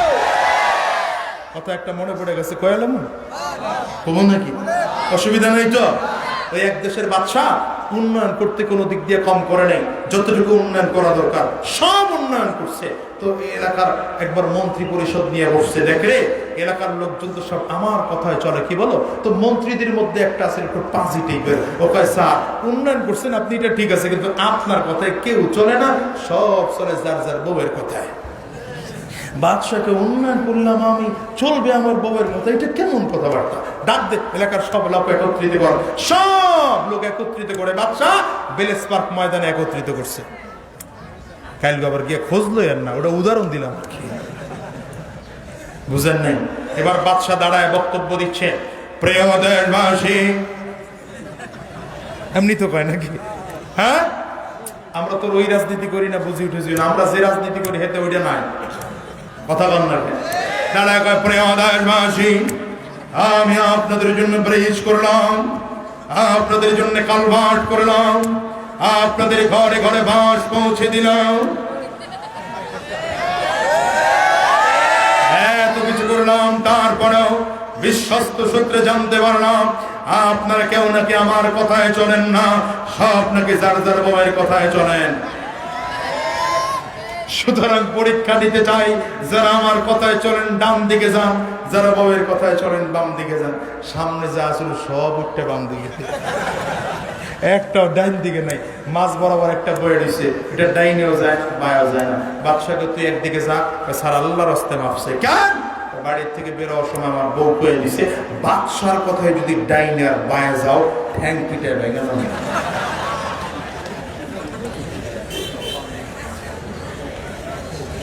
যৌতুক, যৌতুক। যারা বিয়ে করো, বিয়ে করো নাই যে সকল যুবকরা আছো, তোমরা আওয়াজটা একটু জোরে দিবা। যৌতুক দেওয়া কি কি কয়? হারাম কয় না হুজুর, আরাম কয় আবার। হ্যাঁ, গলায় চাপ লাগা এখন হারাম, ঠিক আছে তো? কি কায়দা কানুন শুরু হয়ে গেছে, আগে হিসাব নিকাশ করে, আমাকে আপনি মেয়েরই তো দিবেন, কি হয়েছে? কত হয় চালাক মনে করে, গাধার ঘরের গাধা, কত বড় নিমক হারাম বদমাস কম বক্ত। যেদিন বউরে উঠে আনতে যাবে ওই দিন হ্যাঁ ঘরটা খালি করে, কি না নিজের রুমটা খালি করে নতুন মাল চাওয়া আইলে ঢুকবো আর কি। খবর পড়া তা পুরুষ তোরে কেটে দিছে বিয়ে করতে, রাগ করতেছেন ভাইয়েরা আমার। তো কোন জায়গা থেকে কোন জায়গায় গেলাম? একজন আরেকজনের দিকে কত বছর গেছে, ভুলে গেছে, পয়েন্ট ভুলে গেছে। কত বছর? 40 বছর একজন আরেকজনের দিকে তাকায় থাকবে, তাকায় হঠাৎ করে নজরটা ঘুরায় আবার তাকাবে, আরে এটা তো পরিচিত পরিচিত লাগে, এবার মিলাবে, আরে নাকের দিকটা তো পরিচিত, কপারের সাইডটা তো পরিচিত, আরে হাতের দিকটা তো পরিচিত, আশ্চর্য, আরে হ্যাঁ ঘরের বউ, হ্যাঁ চিনবো না কেন মিয়া? কিন্তু এত সুন্দর করে আল্লাহ সাজাইছেন যে এটা টেরই পাইতেছে না কে। আশ্চর্য হয়ে জিজ্ঞাসা করবে, আনতে হিনা, আরে তুমি এখানে কেন, তুমি এখানে কে? তো মহিলা বলবে আপনি এনে কিনলে গে, আমি এনে এসে বুঝলাম আপনি এনে গে, কয় আমার তো আল্লাহ কইল যে এই জায়গা দিয়ে ঢুকতে, তা আমি ঢুকলাম। কয় তো আমারও তো আল্লাহ কইছে এনে বইয়ে থাকার লেগে, বয়ে হইলাম। কবে থেকে বয়ে নিছ? 500 বছর আগ থেকে। কত বছর? 500 বছর আগ থেকে এখানে বসে আছি। আল্লাহর বান্দা বলবে 500 বছর আগে বইয়া তুমি করছোটা কি এনে, কি করছো? 500 বছর আগ থেকে আমার আল্লাহ তাআলা এই চেয়ারের মধ্যে বসাইয়া প্রতিদিন 5 ওয়াক্ত নামাজের টাইমে টাইমে আমার মালিক নিজের কুদরতি হাতের তুলি দিয়া আমার অঙ্গ প্রত্যঙ্গ সাজিয়েছেন।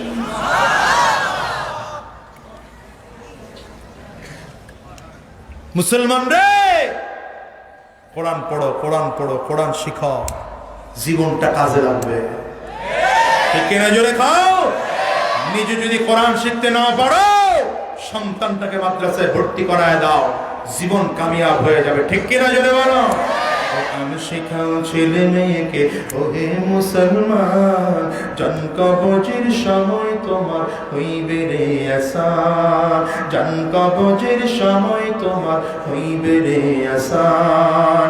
কোরআন শেখাও ছেলে মেয়েকে, ওহে মুসলমান, জান কবজের সময় তোমার হইবে রে আসান। কোনা জান কবজের সময় তোমার হইবে রে আসান। ঠিক কিনা? একটি ছেলে আলেম হলে,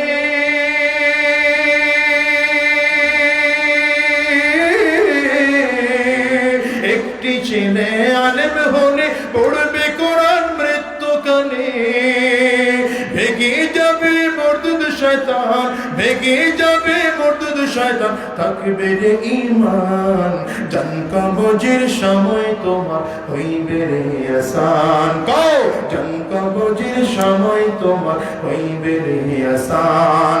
কোরআন শিখাও ছেলে মেয়েকে, ওহে মুসলমান, জান কবজের সময় তোমার হইবে রে আসান, জান কবজের সময় তোমার হইবে রে আসান। আল্লাহু আকবার চিল্লাও। স্বামী তার স্ত্রীর দিকে তাকায় দেখবে, স্ত্রীও চমৎকার করে স্বামীর দিকে তাকাইয়া তাকাইয়া থাকবে। হঠাৎ করে স্ত্রী ডাক দিয়ে বলবেন, সিট ডাউন প্লিজ, দাঁড়ায় থাকেন না, ওখানে চেয়ার আছে, চেয়ারের মধ্যে বসে যান। আলাল আওয়াইকি ইয়ানজুরুন তা'রিফু ফি وجوههم نظرة النعيم يسقون من رحيق مختوم ختامه مسك وفي ذلك فليتنافس المتنافسون ومزاجه من تسنيم عينا يشرب بها المقربون।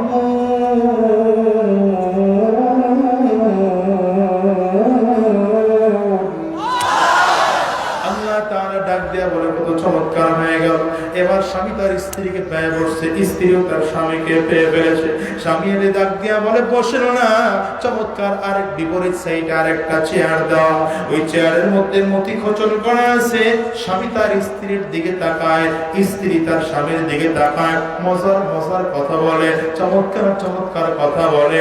আর ডানে তাকায়, বামে বামে তাকায়। আমার মালিক ডাক দিয়া বলে, চেয়ারের মধ্যে বৈশা তার ডানে আর বামে নজরটা ঘোরায়। এই নজর ঘোরানোর পদ্ধতি দেখলেই মনে হয় আজকে তাদের অন্তরে আনন্দে ভরে গেছে। আজকে তার আর কোনো টেনশন নাই, ব্যাংকের কিস্তি দেওয়ার টেনশন নাই, ওই আশা কোম্পানি প্রাক কোম্পানির কিস্তি দেওয়ার টেনশন নাই, আজকে উস্তাদের বেতন দেওয়ার কোনো টেনশন নাই, ঘরে বাজার করার কোনো টেনশন নাই। সব টেনশন আমার মালিক দূর করে দিয়েছেন। আজকে চমৎকার টেনশন মুক্ত জীবন যাপন গঠন করতেছেন। হঠাৎ করে দুই দিক থেকে বিপরীত দিক থেকে তাকাইয়া তাকাইয়া দেখবে, স্বামী সামনের দিকে তাকাইয়া দেখবে হুররা আসতেছে, আবার স্ত্রীও বিপরীত দিকে তাকাইয়া দেখবে মেহমান আসতেছে। একজন দুইজন নয়, এক এক করে করে 70 জন সামনের দিকে আগাইতেছে। প্রত্যেকের হাতের মধ্যে ট্রে আছে, কারো আবার ট্রের মধ্যে পেয়ালা আছে, পেয়ালাটা আবার স্বর্ণের পেয়ালা, স্বর্ণের পেয়ালার মধ্যে মতি খোচন করা, এই স্বর্ণের পেয়ালার মধ্যে কোন কোন পেয়ালার মধ্যে মাছের কলিজা ভুনা করা আছে, আবার কোন কোন পেয়ালার মধ্যে তাসনিম নামের সুগন্ধি জান্নাতি সুগন্ধি মিশ্রিত পানিও আছে। আল্লাহর বান্দা আর বান্দি দুজন বসে থাকবে, জান্নাতি হুরের গিলমানরা সামনের দিকে আগাইয়া। হাদিসের মধ্যে আসছে এমন করে হুররা দুইটা ট্রে সামনে করে ধরবে, একটু হালকা ঝুঁকে ধরবে। এবার গায়েব থেকে আওয়াজ আসবে, বান্দা খাও, পান করো, যতটুকু আমল করেছো আজকে আমার মালিক খুশি হইয়া তোমার জন্য ব্যবস্থা করে ফেলেছে। একটা টুকরা কলিজা মুখে দেবে, আবার একটুখানি পানি মুখে দেবে, একটা টুকরা কলিজা মুখে দেবে আল্লাহর জান্নাতে ফেরেশতা, আবার একটুখানি পানি মুখে দেবে, একটুখানি কলিজা দেয়, আবার একটু পানি মুখে দেয়। স্বামী আর স্ত্রী একজন আর একজনের দিকে তাকায়, কত সুন্দর সুন্দর কথা বলে, কত আরামের কথা বলে। হঠাৎ করেই দেখবে উপর দিক থেকে একটা আলো এসে কপালের মধ্যে পড়েছে। আলোটা কোত্থেকে আসলো? নজরটা উপরের দিকে ঘোরাবে, নজরটা উপর দিকে ঘুরাইতে দেরি হয়, হঠাৎ করে আওয়াজ শুনবে, আসসালামু আলাইকা ইয়া ইবাদি।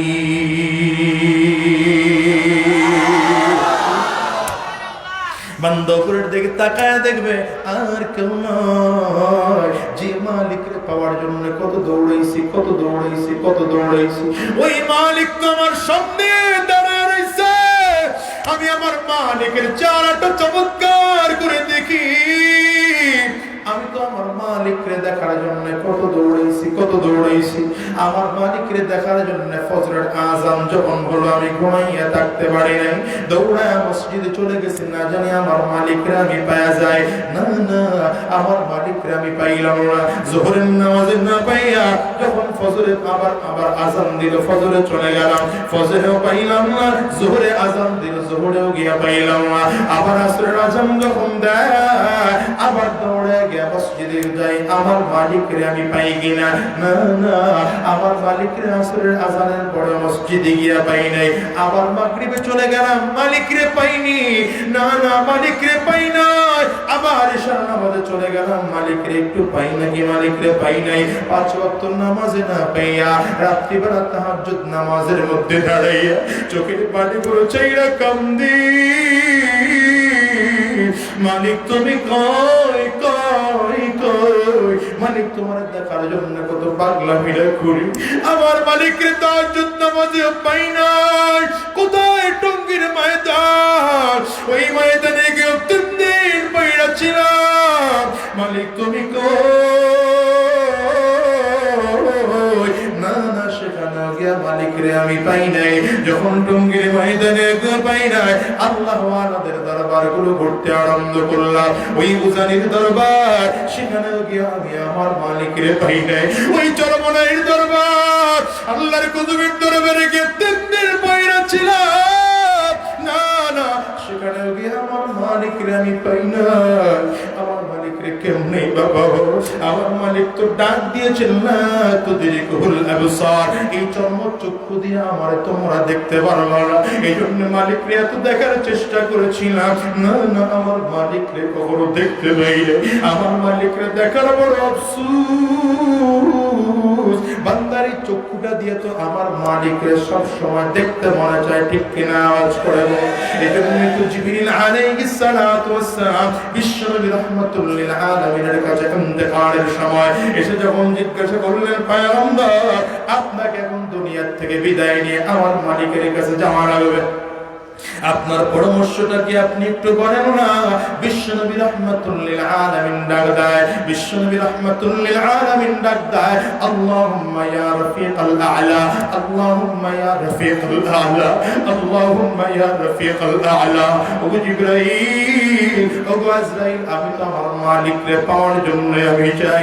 আমি তো সারাটা জীবন আমার মালিককে পাওয়ার জন্য দৌড়াইছি। রাত্রিবেলা আমি নবী ঘুমাইতে পারি না। আমার রাত্রিবেলা জাগা দেখা আমার মালিক ডাক দিয়েছেন নিসফাহু আও ইনকুস মিনহু কালিলা আও জিদ আলাইহি ওয়ারাত্তিলিল কুরআন তারতিলা।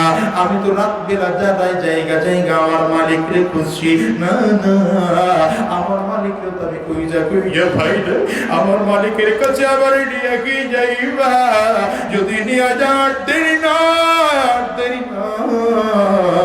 আমার মালিকের কাছে একটু নিয়ে যাও। ও মাহমুদিয়া মাদ্রাসার মুসলমান বন্ধুরা আমার, আজকের এই মাহফিলে যখন আসছো আমার তোমাদের কাছে একটু জানতে চাই, কত কাফির মুশরিকরা আমার নবীরে দেখছে, তোমাদেরকে আমার নবীরে একটু দেখতে মনে চায় না? যদি একটু মনে চাই চর্মচক্ষু দিয়ে আমার নবীরে দেখা সম্ভব নয়, বারবার দুরুদের আমল বাড়ায়া দাও, তাহাজ্জুদ নামাজের আমল বাড়াইয়া দাও, ওযু সহকারে ডান কাছে পবিত্র বিছানার মধ্যে দুরূদ শরীফ পড়ে পড়ে ঘুমাও। দেখবা হয়তো কোনো একদিন সুন্নতের পাবন সুন্নতের আমল থাকে, আমার নবী স্বপ্ন জেগে এসে হাজির হয়ে যাবেন, গোলাম আমি হাজির। रुखसार से बुरका का ज़रा पर्दा उठा दो, रुखसार से बुरका का ज़रा पर्दा उठा दो, लिल्लाह मुझे हुस्न खुदा दाद दिखा दो, लिल्लाह मुझे हुस्न खुदा दाद दिखा दो। ऐ बहर करम फख्र हुसैन इब्न अली का, पियासा हूँ मुझे शरबत दीदार पिला दो। ऐ बहर करम फख्र हुसैन इब्न अली का, पियासा हूँ मुझे शरबत दीदार पिला दो। मैं दूर हूँ मजबूर हूँ ऐ सैयद आलम, मैं दूर हूँ मजबूर हूँ ऐ सैयद आलम, पियासा हूँ मुझे शरबत दीदार पिला दो। दीदार दिखाते नहीं आवाज सुना दो, दीदार दिखाते नहीं आवाज सुना दो। कातिब से नअमाए आमाल मंगा कर, जो आमुल गुज़श्ते उन सब को मिटा दो, जो आमुल गुज़श्ते उन सब को मिटा दो। आशिक़ दिलटा चिर করে ফেটে যায়, ওই আবু জাহাল আবু লাহাব উতবা সাইবা আমার নবীর দেখলো, আমরা আমার নবীর দুইটা সুন্দর চেহারা দেখতে পারলাম, আমার নবীর দুইটা চক্ষু দেখতে পারি না। আবু বকর সিদ্দিক রাদিয়াল্লাহু আনহুর কাছে তো আমার নবীর চেহারাটা দেখাই বড় প্রিয় ছিল, এইজন্যই তো আবু বকর সিদ্দিক কয় হুব্বিবা ইলাইয়া মিন দুনিয়াকুম সালাস, তোমাদের দুনিয়ার মধ্য থেকে আমার কাছে সবচেয়ে তিনটা জিনিস প্রিয়, এর মধ্যে এক নম্বর প্রিয় আন-নাজরু ইলা ওয়াজহি রাসূলিল্লাহ, আমার নবীর সুন্দর চেহারাটার দিকে তাকাইয়া থাকা। আমি আবু বকরের কাছে বরাবর বড় প্রিয় বড় প্রিয় বড় প্রিয়। আবু বকর সিদ্দিকের কাছে যদি নবীর দেখা প্রিয় হয়, এর মুসলমান তোমার আমার কলিজায় নবীর দেখতে মনে চাই কি চায় না? একটু আওয়াজ করে কও মনে চাই কি চায় না? কই গেলে নবীর বাবা তোর মালিক? আজকের পবিত্র মজলিসটার মধ্যে যারা বসে গেছে, হয়তো আমরা নবীরে পাবো না, কিন্তু জীবনে একটা বার হলে নবীর রওজা না দেখাইয়া দুনিয়া থেকে নিও না। আমার নবীর রওজার পাশে দাঁড়াইতে কারা কারা তৈয়ার আছো? দুইটা হাত তুজা করে দেখা, একটু চিল্লা জোরে ডাক দাও আল্লাহ।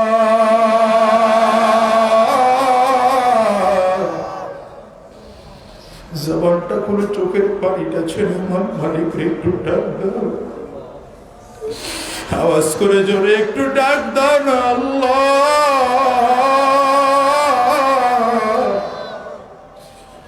দয়ার মালিক,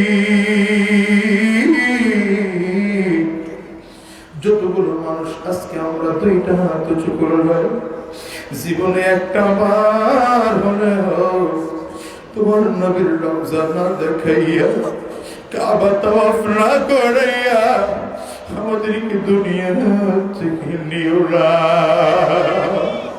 জবান খুলে কাও না আমিন, মনের মাধুরী মিশে হৃদয়টা উজাড় করে বলো মনে বড় আশা ছিল যাব কোন, মনে বড় আশা ছিল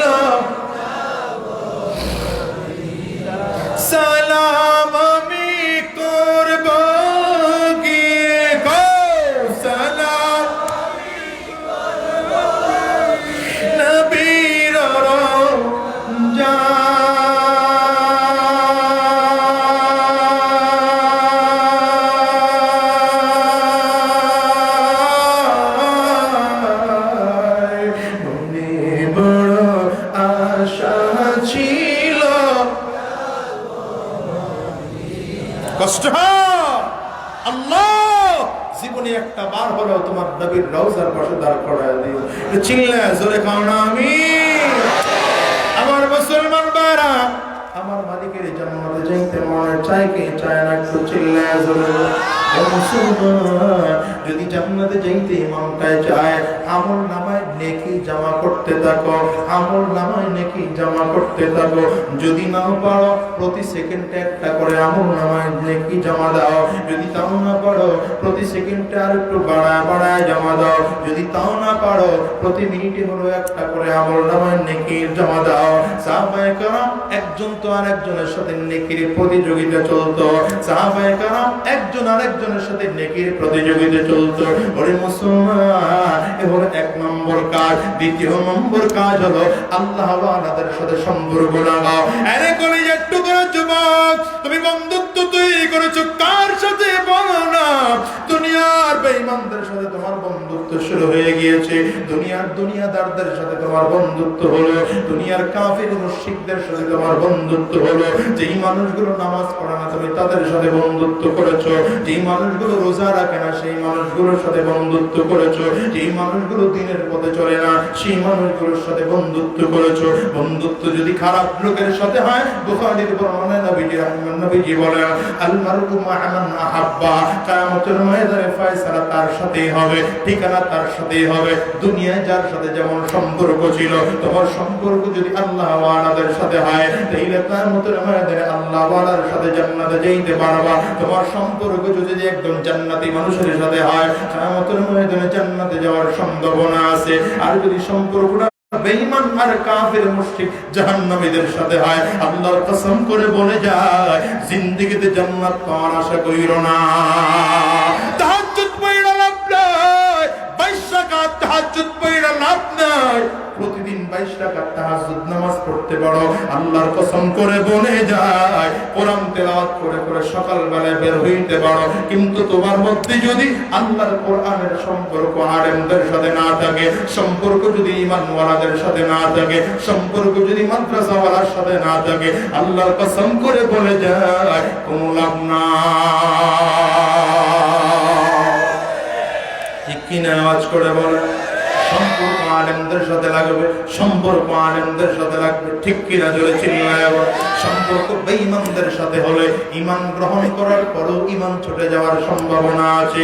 ওই যে আমার নবীর সময়ের ঘটনা, ওই যে মক্কার উকবা ইবনে আবি মুঈজ নবীজির হাতে কালিমা পড়েছিল, কিন্তু কালিমাটা টিকায় রাখতে পারে নাই একমাত্র বন্ধুত্ব খারাপ লোকের সাথে থাকার কারণ। উকবা ইবনে আবি মুঈজ একজন বড় ব্যবসায়ী ছিল। তার একটা চমৎকার গুণ, ভালো গুণ ছিল। এই ভালো গুণটুকুর কারণেই হয়তো আমার মালিক তাকে ঈমানের একটু দৌলত দান করেছিলেন, কিন্তু বদমাশ নিজের ঈমানটা ধরে রাখতে পারে নাই। উকবা ইবনে আবি মুঈজ প্রতি বছর দেশে সিরিয়ায় ব্যবসা করার জন্য যেত। যেই পরিমাণ ব্যবসায় লাভ হতো, লাভের টাকা দিয়ে এলাকার ভালো ভালো মানুষকে দাওয়াত করে খাওয়াইতো। সব ভালো ভালো মানুষকে দাওয়াত করে খাওয়াইতো। একবার লাভের পরিমাণ অনেক বেশি হয়েছে, এবার চিন্তা করে মক্কার সবচেয়ে ভালো মানুষ এমন একটা মানুষকে দাওয়াত করে খাওয়াবো। চিন্তা করে কে আছে? আবু লাহাব বলে না, আবু জাহাল বলে না, উতবা বলে না, শায়বা বলে না, এদের কাউকে ভালো মানুষ বলে মনে হয় না। সিদ্ধান্ত নিয়েছে মক্কার মধ্যে ভালো মানুষ যদি কেউ থাকে তিনি হচ্ছেন মুহাম্মদুর রাসূলুল্লাহ। এই দুইজন লোক কই রওনা করছে এরা? আমি না আগে ছুটি দিছি আপনাদের? কেন, কি প্রয়োজনে ওনাদের যাওয়ার দরকার আছে? আপনারা কেন মাঝখানে বসে ডিস্টার্ব করেন? এতগুলো মানুষকে পার হয়ে গেছে, এতগুলো মানুষের ডিস্টার্ব হয় না? আমি কি পাও ধরে আনছিলাম আপনাদের বয়ান শোনার জন্য? প্রত্যেকটা মানুষ চাতক পাখির মতো বসে আছে, উনি উঠে আড়া শুরু করছে। মারাত্মক সমস্যা। এই জন্য শুরুতে সময়ের মূল্যায়ন ওয়াজ করে এরপরে শুরু করছে। সময়ের মূল্য নেই আমাদের কাছে, জীবনে কোনোদিন সাকসেস হতে পারবো না আমরা। জান্নাত কপালে জুটবে না। মিয়া তো সহজ মনে করছেন জান্নাত? এখানে আসছেন, যতক্ষণ বসছেন কিছু বুঝেন আর না বুঝেন, গুনাহ হইতেছে না সওয়াব হইতেছে? আজীব এক ব্যাপার স্যাপার। আমি তো আগেই বলছি, আপনারা সিগন্যাল দেন দাঁড়ায়, হুজুর বয়ান শেষ করে দেন, আমি এক্ষণ শেষ করে দেব। আছেন আর 20 থেকে 25 মিনিট আছেন? যদি থাকেন তাইলে বলেন আলোচনা করবো, নয়তো এক্ষণ শেষ করে দেব। হ্যাঁ, আমি এটা একদম সহ্য করতে পারি না। আলহামদুলিল্লাহ লোকজন উঠেন নাই, বরং চরসে এসে বসছে। তো একজন দুইজন এখান থেকে উঠে 50 জন 30 জন 40 জন আপনি পার করে গেলেন, প্রত্যেকটা মানুষের মনোযোগ নষ্ট হয়েছে, কি হয় নাই? খুব ধৈর্য ধরে বসেন, খুব ধৈর্য ধরে বসেন। আগামীকাল মাহফিল হবে, হবে আর আগামী বছর মাহফিল হবে, আপনি বাঁচবেন কি গ্যারান্টি আছে আপনার কাছে? এমন ইতিহাস নাই গত বছর আপনার এখানে বাবাকে নিয়ে আসছেন, এবছর বাবা নাই, নাই এমন ইতিহাস। এই গত পরশু দিনকার ঘটনা বলি। আমি ঢাকা থেকে রওনা করতেছি নরসিংদী প্রোগ্রাম, শনি রাখরা গিয়া দাঁড়াইছি। হঠাৎ করে এক বাসের হেল্পার, ওই যে কি বলে বাসের ইয়াটা, হাতাটা ধরে ঝুলতেছে আর জোরে জোরে ডাকতেছে, ওর ঠিকানা অনুযায়ী অনুযায়ী ডাকতেছে। দেখবেন বাসের হেল্পারদের একটা অভ্যাস আছে, শনি রেখা ব্রিজের গোড়ায়, ঢাকা শনি রেখা যারা চিনেন, হঠাৎ করে পুরো ইয়াটা ছুঁইটা পড়ে গেছে। পড়ছে এমন ভাবে একদম মাথাটা বাসের পিছনের চাক্কার উপরে। 5 মিনিটের মধ্যে আল্লাহর বান্দা শেষ। কি গ্যারান্টি আছে হায়াতের বলেন আপনি? আগামী বছর এই মাহফিল হবে, আপনি আসতে পারবেন, আমি আসতে পারবো, মোটেও নিশ্চয়তা নাই। কথা বলেন না কেন? আমি তো প্রতিটা বয়ানের টাইমে মনে এই নিয়ত করে বসে, আজকে জীবনের শেষ বয়ান। এখান থেকে বাড়ি যাওয়ার টাইমে অ্যাক্সিডেন্ট হয়ে দুনিয়ার থেকে বিদায় হতে পারি না। আগামীকাল শুনবেন আজাদি দুনিয়ায় নাই। একটু বসেন, সময়টাকে মূল্যায়ন করেন, কাজে লাগবে। এই সময়টা বৃথা যাবে না। রাগ করছেন? রাগ করেন না, রাগ করেন না। এতটুকু রাগারাগি করার অধিকার তো আমাদের আলেমদের আছে, নাই? বসেন, খুব ধৈর্য ধরে বসেন। একজন উঠতে চাইলো, ধরে চাপ দিয়ে বসায় দিয়ে, ফায়দা হবে, ফায়দা থেকে খালি হবে না। তো কি বললাম? উকবা ইবনে আবি মুঈজ ফয়সালা নিচ্ছে, আজকে আর অন্য কাউরে দাওয়াত করা যাবে না। দাওয়াত করলে মুহাম্মদ ছাড়া মক্কায় আর কেউ ভালো মানুষ নাই। দৌড়ায় চলে গেছেন বিশ্বনবী রাহমাতুল্লিল আলামিনের কাছে, গিয়া কয়, মুহাম্মদ, আমি আগামীকাল দুপুরবেলা তোমার একটু খাওয়াতে চাই। আমার নবী দাওয়াত গ্রহণ করলেন, সময় মতো সাহাবায়ে কেরামদের নিয়ে হাজির হয়ে গেলেন। নবীজি এসে দেখেন উকবা এই দামি দামি দামি দামি খাবার তৈরি করছে। আমার নবীজি খানা মাখাচ্ছেন, মুখে দিচ্ছেন না। নবীজি মুখে দেন না তো সাহাবীরাও মুখে দেয় না। উকবা দৌড়ায় চলে আসছে, কি ব্যাপার মুহাম্মদ, খাচ্ছ না যে? আমার নবী ডেকে বলেন, উকবা, আমি খানা খাবো না। উকবার চেহারা মলিন হয়ে গেছে, মুখ ভেজার হয়ে গেছে। কেন খাবে না?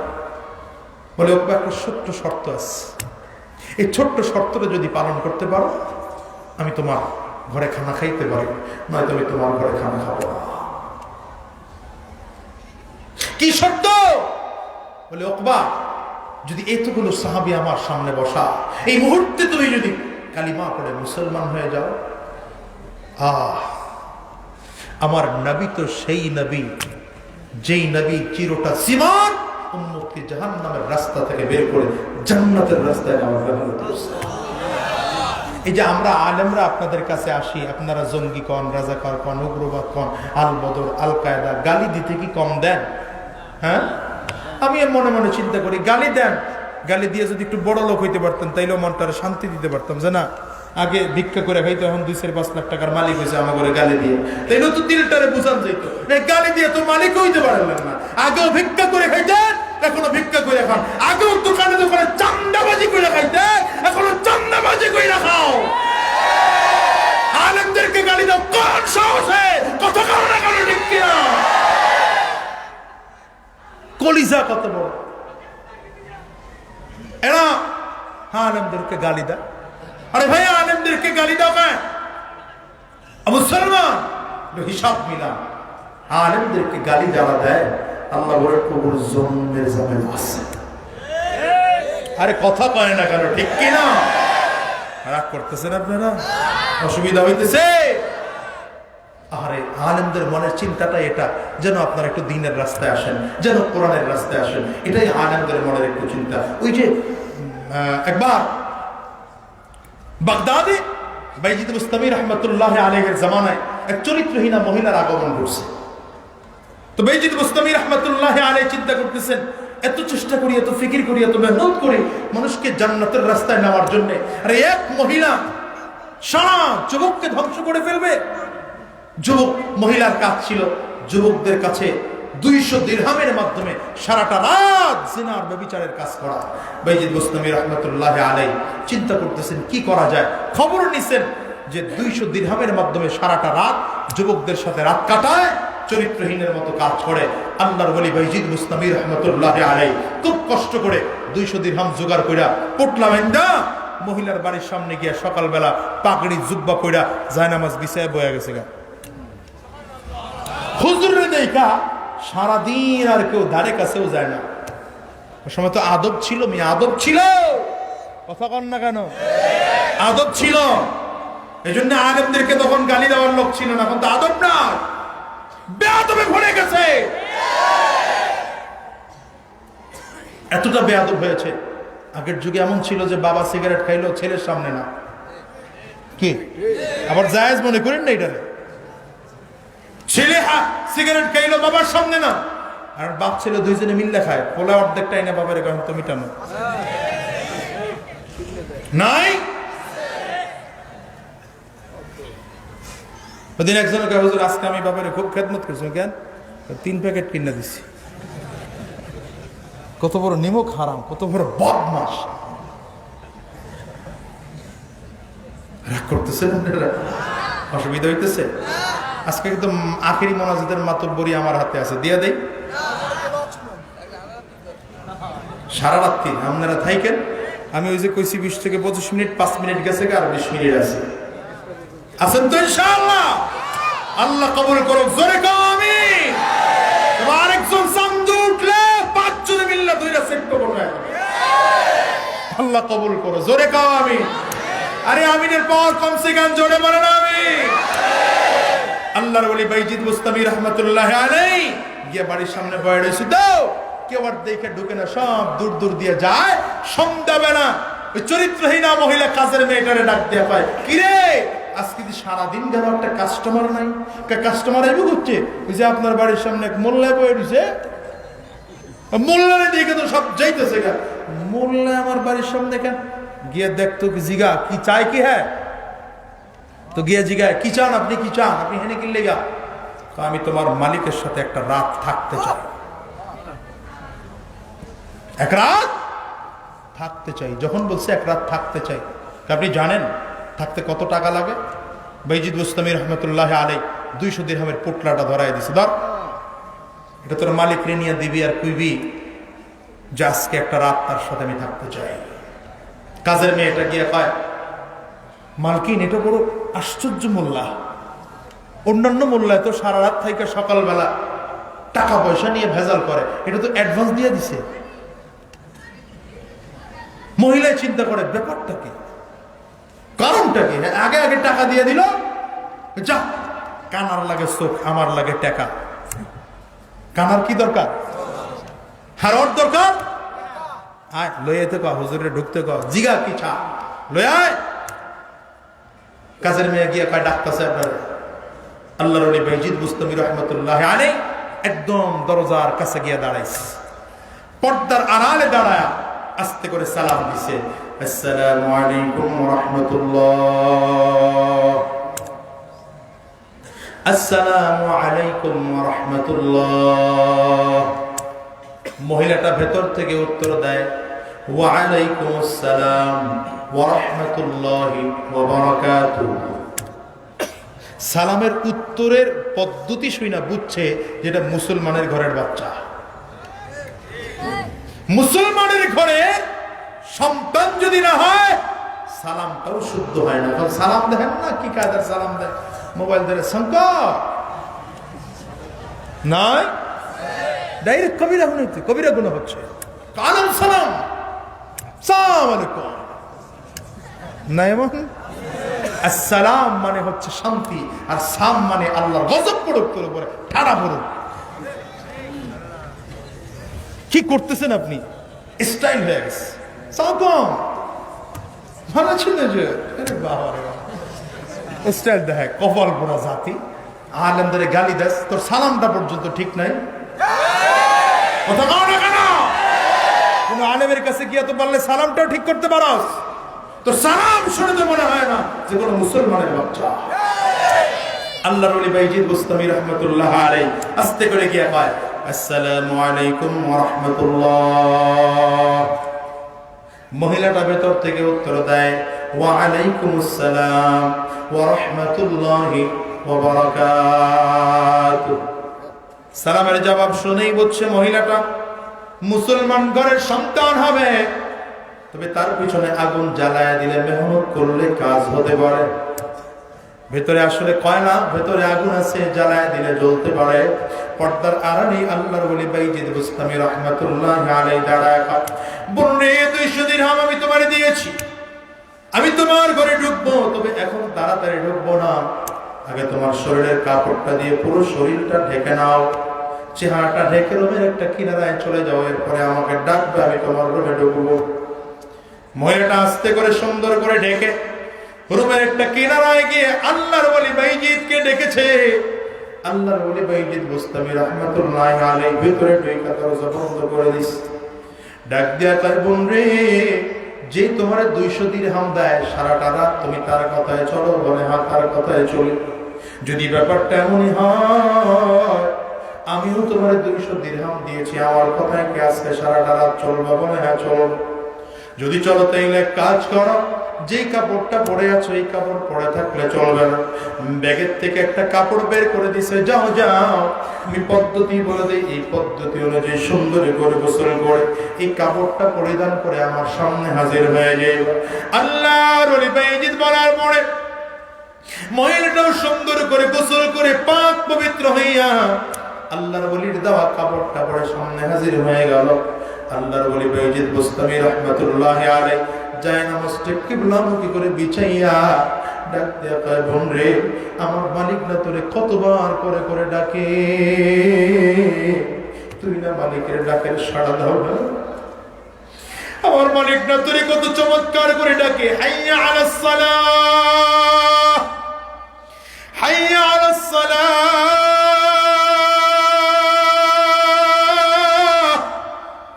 হাইয়া আলাল ফালাহ। আমার মালিকটা তোরে ডাকে, এ মাহমুদিয়ার যুবক, বরিশালের যুবক ভাই, আমার মালিক না তোমার 5 বার করে মুয়াজ্জিনকে দিয়া ঢাকা। ফজরে আমার মালিক ডাকে, তুমি ডাকারে সাড়া দাও না। জোহরে আমার মালিক ডাকে, তুমি ডাকারে সাড়া দাও না। আসরে আমার মালিক ডাকে, তুমি ডাকারে সাড়া দাও না। মাগরিবে আমার মালিক ডাকে, তুমি ডাকারে সাড়া দাও না। ঈশান নামাজে আমার মালিক ডাকে, তুমি ডাকারে সাড়া দাও না। 5 ওয়াক্ত নামাজে আমার মালিক যখন তোমার ডাইকা পায় না, গভীর রাতে উঠা আমার মালিক, তুমি যখন গভীর রাতে ঘুমাও, আমার মালিক প্রথম আসমানে এসে বান্দারে বারবার বারবার করে ডাক দেয়, আলা মিন মুস্তাগফিরিন ফাগফির লাহু, আলা মিন মুস্তারজিকিন ফারজুকহু, আলা মুবতালিন ফাউআফিহু।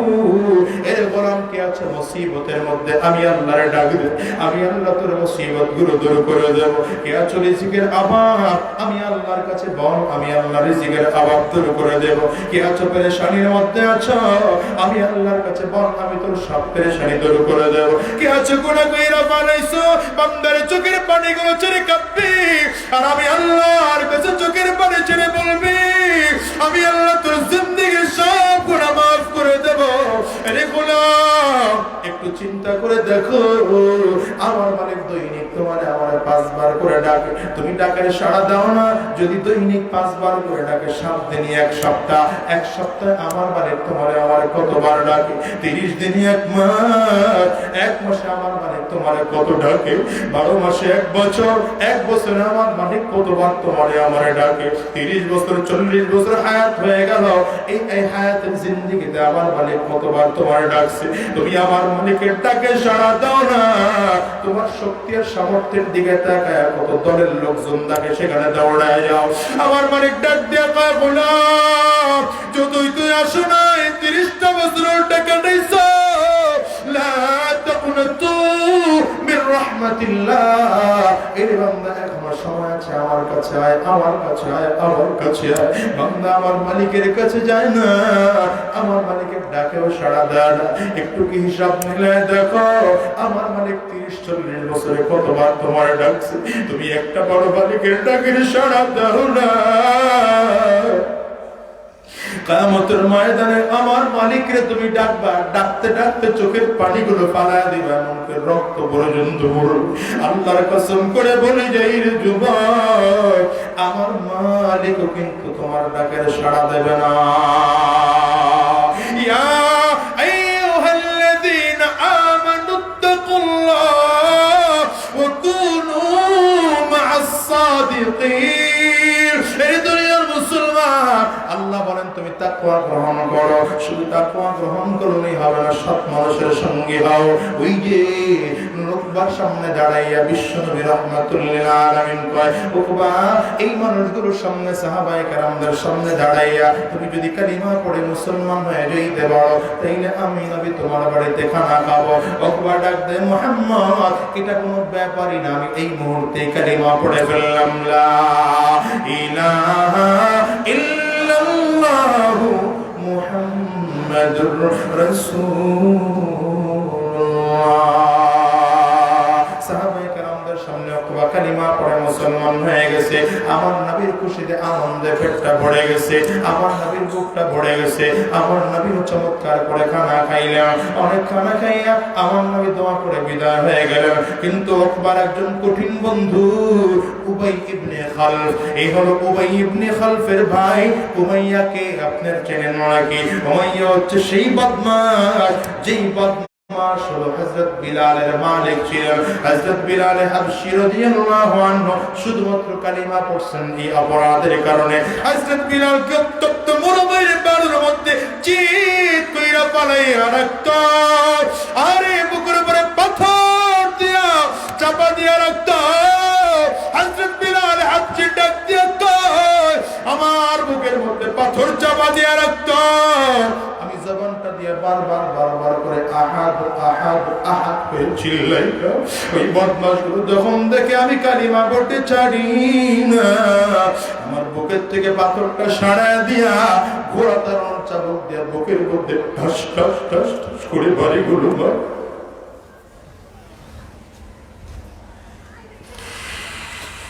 এত জোরে বাড়িগুলো দেয়,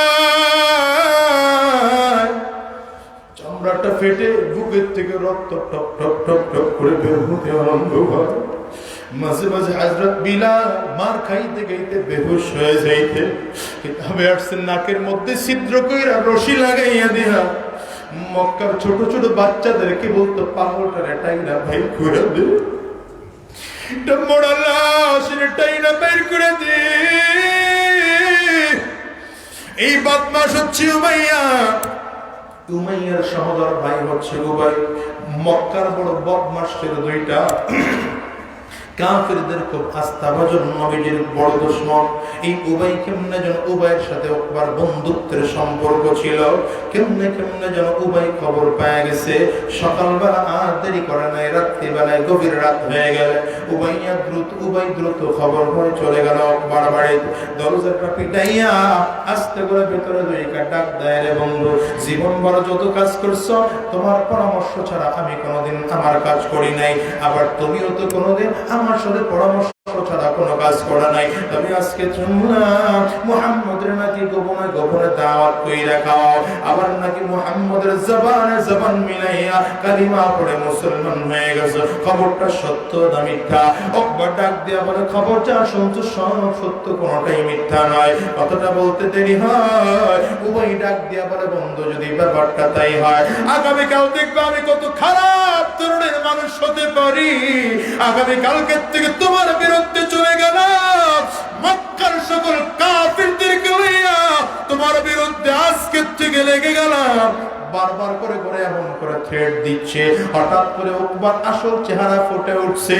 বন্ধুর হাতটা ধরে ডাক দিয়া বলে, ও ভাইরে, আমার জন্য টেনশন করবি না, ভয় পাবি না, টেনশন করবি না। আমি আসলে দল ছাড়ি নাই। আমি চিন্তা করে দেখলাম মুহাম্মদ রে আমার বাড়ি দাওয়াত করছে, যদি আমি আমার বাড়ির থেকে না খেয়ে চলে যায় আমার বড় বদনাম হয়ে যাবে। এই জন্য আমি কৌশল করে একটু কালিমা পড়া মুসলমান হয়ে গেছি, কিন্তু আসলে মন থেকে কালিমা পড়ি না। এটার একটু বাহানা করছি আর কি। ও ভাই ডাক দিয়ে বলে, ব্যাপারটা যদি এমন হয় তাই একটা কাজ করে প্রমাণ করে দেখাইতে হবে। মুহাম্মদের হাতে হাত দিয়ে আসলে মন থেকে কালিমা পড়া নাই। বলে কি কাজ? মানে কাজটা হলো আগামীকালকে আমরা মক্কার বড় বড় লিডাররা সব চলে আসবো। তুই আমাদেরকে সাথে লইয়া মুহাম্মদের সামনে দাঁড়াইয়া নিজের মুখ থেকে থুথু বের করে মুহাম্মদের গায়ের কপালের মধ্যে মাইরা দিবি। ওরে কপাল পোড়া যুবক, যার মধ্যে যারা পরিমাণ ঈমান আছে, এই মানুষটাও তো এই কথাটা মানতে পারে না। ঠিক কিনা? আওয়াজ করে। আমার নবীকে কেউ কটূক্তি করে কথা বলবে, আমার নবীকে কেউ অপমান করে কথা বলবে, আমার নবীকে কেউ উল্টো পাল্টা বলে গালি দেবে, আমার নবীকে কেউ নারী নবী বলবে, আমার নবীকে কেউ অর্থ নবী বলবে, আমার নবীকে কেউ ক্ষমতা নবী বলবে, আমার নবীকে কেউ ধর্ষক বলবে। আল্লাহর কসম করে বলে গেলাম, আল্লাহর কসম একবার, আল্লাহর কসম দুইবার, আল্লাহর কসম তিনবার, ওর ক্ষমতা যতই হোক না কেন ওই মাত্র হতে পারে। ওর সামনে পাইলে জিব্বাটা টান দিয়ে চলে যাবো। হাত উঁচা করে বলো ঠিক কিনা? এই দুনিয়ার মুসলমান উভয় ডাক দিয়ে বলে, বন্ধু এই কাজ যদি তুমি করতে পারো তাইলে বুঝবো তুমি আসলে কালিমা পড়া মুসলমান হও নাই।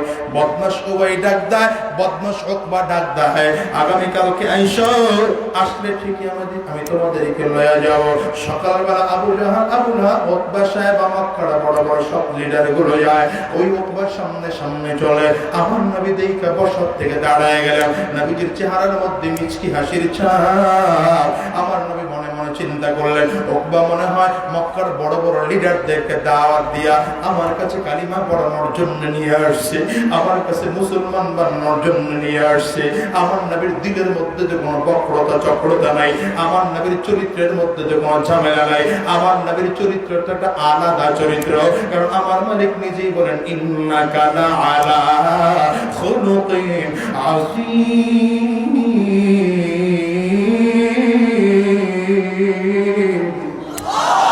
আমার নবীর চরিত্রটা মহান চরিত্র। আমার নবীর চরিত্রের মধ্যে কোনো ঝামেলা নাই, বক্রতা নাই, চক্রতা নাই, মিথ্যা নাই। আমার নবী মনে মনে চিন্তা করছে, মনে হয় উকবা আরো কিছু মানুষকে দাওয়াত দিয়ে নিয়ে আসছে। নবী আমার বসত থেকে দাঁড়িয়ে গেলেন।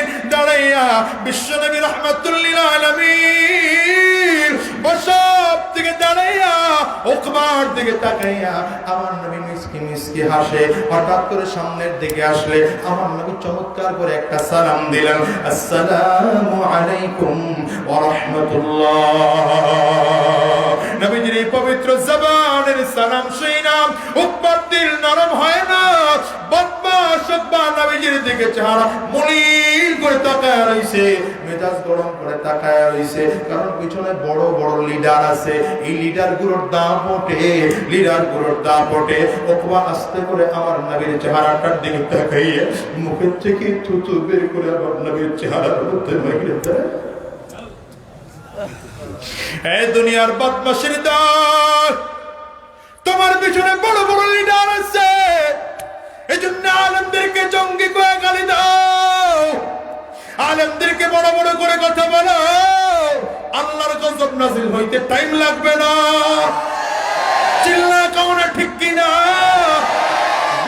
নবী রাহমাতুল লিল আলামিনের চেহারার মধ্যে যখন থুতু মেরে দিছে, আমার নবীর চোখ দিয়ে টক টক টক টক করে পানি বের হয়।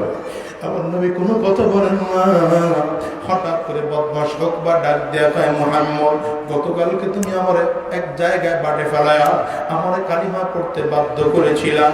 যাও যাও, আজকে মক্কার সব লিডারদের সামনে তোমার কালিমা তোমার ফেরত দিয়ে দিলাম। আমার নবীর চোখের পানিগুলো টক টক টক টক করে পড়ে। আমার নবী চোখের পানিগুলো ছেড়ে কান্না করেন আর ডাক দেয়া কয়, রে উকবা ইবনে আবি মুঈস, কাজটা কি করলি রে ভাই? গতকালকে আমি তোমার জান্নাতের মেহমান বানাইতে চাইছিলাম, আজকে কেন তুমি জাহান্নামের আসামি হয়ে গেল? আজকে কেন তুমি জাহান্নামের আসামি হয়ে গেল? আমার আল্লাহ তাআলা নবীর কান্না সহ্য করতে পারলেন না। জিবরিল আলাইহিস সালাতু ওয়াস সালামকে বিশ্ব নবীর কাছে পাঠাইয়া আমার আল্লাহ আয়াত নাযিল করলেন, যাও গিয়ে আমার পয়গম্বররে জানায়া দাও, ওয়া ইয়াউমা ইয়া'আযুল যালিমু আলা ইয়াদাইহি ইয়াকুলু ইয়া লাইতানি লাম ইয়া লাইতানি يقول يا ليتني اتخذت مع الرسول سبيلا يا ويلتى ليتني لم أتخذ فلانا خليلا ويوم يعض الظالم على يديه يقول يا ليتني اتخذت مع الرسول سبيلا يا ويلتى ليتني لم أتخذ فلانا خليلا আল্লাহর বান্দা আস্তে করে আয়াত নাযিল করে দিলেন। আমার আল্লাহ জিবরিল আলাইহিস সালাম আমার নবীর কানে কানে ডাক দেয়, ও পয়গম্বর, ওই বদমাশটার জন্য কান্না করা লাগবে না, ওই কপাল পোড়ার জন্য আপনার কান্না করা লাগবে না। আমার আল্লাহ আয়াত নাযিল করেছে, এই জাতীয় যতগুলো বদমাশ কিয়ামত পর্যন্ত হবে, যারা আলেমদের বিরোধিতা করবে, নবীদের বিরোধিতা করবে, কোরআন ওয়ালাদের বিরোধিতা করবে, আমার আল্লাহ তাআলা এদেরকে কিয়ামতের ময়দানে এত শাস্তি দেবে। শাস্তি দেখা আফসোসের কারণে নিজের দাঁত দিয়ে হাতের চামড়া আর হাড্ডি আর গোশতগুলো কামড়াবে। ইয়াউযু যালিমু আলা ইয়াদাইহি, নিজের মুখ দিয়ে হাতের দাঁত আর চামড়া আর গোশতগুলো কামড়াবে আর চিল্লাবে আর আফসোস করবে, আফসোস। এত সুযোগ ছিল, তারপরে কেন আমরা নবীকে বন্ধু বানাই নাই? এত সুযোগ ছিল, তারপরে কেন আমরা আবু বকর সিদ্দিকের মতো মানুষদেরকে বন্ধু বানাই নাই? এত সুযোগ ছিল, তারপরে কেন আমরা আলেমদেরকে বন্ধু বানাই নাই? এত সুযোগ থাকার পরেও কেন আমরা আলেমদেরকে বন্ধু বানাই না? এত সুযোগ থাকার পরেও কেন আমরা আবু জাহাল মার্কা লোকদেরকে বন্ধু বানাইলাম? কেন আমরা আবু লাহাব মার্কা লোকদেরকে বন্ধু বানাইলাম? কেন আমরা উতবা সাহেবা মার্কা লোকদেরকে বন্ধু বানাইলাম?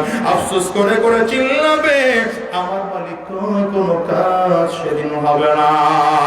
এই জন্য মুসলমান যদি বন্ধুত্ব বানাইতে হয়, এক নম্বরে বন্ধু হবেন আমার আল্লাহ। কে?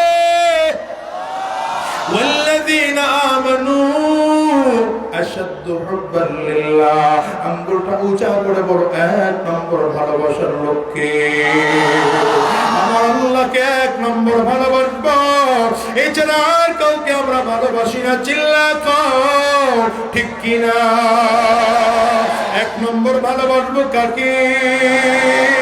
একটু বুকটা উঁচা করে জবানটা চিল্লায় জোরে কাও, কারে? আরো জোরে বলো, কারে? ভালোবাসবো আমার নবীরে, বুকের মধ্যে হাতটা লাগাও। দ্বিতীয় নম্বরে ভালোবাসবো কারে? কারে কারে কারে? চিল্লায় জোরে আওয়াজ করে। তিন নম্বর ভালোবাসবো তোমার আমার মাকে। চার নম্বর ভালোবাসবো তোমার আমার বাবাকে। এই চারজন শুধুমাত্র আপন। যুবক ভাই, আমি আল্লাহর কসম করে বলে গেলাম, মিথ্যা বলি না, মিথ্যা বলি না। এই চারজন ছাড়া দুনিয়ায় তোমার কেউ আর আপন না রে ভাই। এই চারজন ছাড়া দুনিয়ায় তোমার কেউ আপন না। এই চারজন একমাত্র তোমার আপন। এই চারজন তোমাকে জাহান্নামের আগুন থেকে বাঁচাতে যায়। এই চারজন তোমার মঙ্গল চায়। এই চারজন তোমার নিঃস্বার্থ ভালোবাসে। বাকি যত যা দেখো সবাই তোমাকে স্বার্থের জন্য ভালোবাসে। ঠিক না? বেড়ে আওয়াজ করে। এই জন্য কলিজাটার মধ্যে আমার নবীর মহব্বত ঢুকা ফেলাও। কলিজাটার মধ্যে আমার নবীর মহব্বত ঢুকা ফেলাও। জীবন জীবনটা যদি চলেও যায়, আমার নবীর দিন দুনিয়ায় জিন্দা করার জন্য, আমার আল্লাহর দিন দুনিয়ায় জিন্দা করার জন্য আমরা রক্ত দিতে তৈয়ার, আমরা জীবন দিতেও তৈয়ার। কথা বলো ঠিক কিনা? এই শাহজালালের জমিনে বদমাশদের কোনো ঠাঁই হবে না, শাহ মাখদুমের জমিনে বদমাশদের কোনো ঠাঁই হবে না, ওলি আল্লাহদের জমিনে বদমাশদের কোনো ঠাঁই হবে না। আরে মুসলমান, এই বাংলার জমিন, আল্লামা শাহ আহমদ শফির জমিন, এই বাংলার জমিন কুতুবুল আলম সৈয়দ ফজলুল করিমের জমিন, এই বাংলার জমিন, এই বাংলার জমিন শাইখুল হাদিসের জমিন, এই বাংলার জমিন মুফতি আমিনের জমিন, এই বাংলার জমিন আল্লামা মামুনুল হকের জমিন, এই বাংলার জমিন মুফতি সৈয়দ ফয়জুল করিমের জমিন, এই বাংলার জমিন বাংলার জিন্দা শাহজালাল আমিরুল মুজাহিদিন পীর সাহেব চরমনায়ের জমিন, এই বাংলার জমিন বাংলার জিন্দা মুজাহিদ আল্লামা বাবুনগরী হুজুরের জমিন। এই বাংলার জমিনে কোন বদমাশ উল্টো পাল্টা করবে, ওর কল্লাটা ছিঁড়ে ফেলবো। চিল্লায় কাও ঠিক কিনা? আওয়াজ করে কাও ঠিক কিনা? আমার মুসলমান বাপ, মুসলমান বন্ধুরা, আমার বাবাজিরা, আরে মুসলমান, নবী আমার বদরের ময়দানে ডাক দিলেন, কে কে বদরের যুদ্ধে যাইবা? সাহাবায়ে কেরাম কাতারের মধ্যে দাঁড়ায় গেছে। এর মধ্যে একজন সাহাবী দাঁড়াইছে, নাম হচ্ছে উকবা। তিনিও কাতারের মধ্যে দাঁড়ায় গেছে, আমার নবীর সাথে কাতারের মধ্যে দাঁড়ায় গেছে, যুদ্ধের ময়দানে যাবে। তার মাত্র 6 বছর 7 বছরের একটা বাচ্চা, নাম হচ্ছে তার বশীর। হযরত উকবা রাদিয়াল্লাহু আনহু, একটু খেয়াল করে দেখেন, এক উকবা জাহান্নামী, আরেক উকবা জান্নাতি, এক উকবা বেঈমান, আরেক উকবা হচ্ছে ঈমানদার। কত চমৎকার করে, এক নাম বদমাশ, আরেক নাম খারাপ। ওই এক আমর আবু জাহল হয়ে রইছে, আরেক ওমর ইবনে খাত্তাব দুনিয়া এবং আখিরাতের বাদশা হয়ে গেছে। কত কাওনা করো ঠিক কিনা? আরে মুসলমান, উকবা নবীজির সাথে যুদ্ধের ময়দানে চলে গেছে। বাচ্চা, ছোট্ট বাচ্চা, কারোর কাছে রাইখাও জন্মায়। এই ছোট্ট বাচ্চাটার মা নাই, বাবা নাই, আর কেউ নাই, একমাত্র তিনি বাবা আছে। মা নাই, বড় কোনো ভাই নাই, বড় কোনো বোন নাই, এমনকি চাচা চাচি পর্যন্ত কেউ নাই, দুনিয়ায় কোনো তার অভিভাবকটুকু পর্যন্ত নাই। উকবা বাচ্চা মানুষটাকে কারো কাছে বলেও জানেন, যুদ্ধের ময়দানে চলে গেছে। বশীর বাচ্চা মানুষ টের পাইছে, খবর পাইছে, বাবা যুদ্ধের ময়দানে গেছে। বাবা যেমন, সন্তানটাও তেমন। বাবা যখন যুদ্ধের ময়দানে খবর পেয়ে গেল, বশীর বাচ্চা মানুষ মসজিদে নববীর বারান্দায় ঘুমায়, আর ডানে আর বামে তাকায়, কবে যুদ্ধ শেষ হবে, কবে আমার বাবা ফিরে আসবে। কারো কাছে যাইতে পারে না, কারো কাছে গিয়ে পায় না, কারণ আজকে মক্কার ভালো ভালো সাহাবীরা আজকে মক্কায় নাই, আজকে যুদ্ধ করার জন্য চলে গেছে। কারো ঘরে গিয়ে খানাও ঠিক মতো পায় না, মাঝে মাঝে একটু খায়, মাঝে মাঝে না খায় থাকে। বশীর অপেক্ষায় আছে, আমার বাবা কোন দিন যুদ্ধ শেষ করে আসবে। যুদ্ধ শেষ হয়ে গেল, সাহাবায়ে কেরাম আস্তে আস্তে করে মদিনার দিকে ফিরতেছে। বশীর খবর পাইয়া গোলের কিনারায় গিয়ে দাঁড়ায় রইছে। তাকায় দেখেন বিশ্বনবী রাহমাতুল লিল আলামিন মসজিদে আসছে, মসজিদে নববীতে এসে হাজির হয়েছে। আবু বকর, আমর, ওসমান, আলী, সাদ, সাইদ, তালহা, জুবাইর, সাহাবায়ে কেরামরা এক এক করে মসজিদের মধ্যে আসতেছে।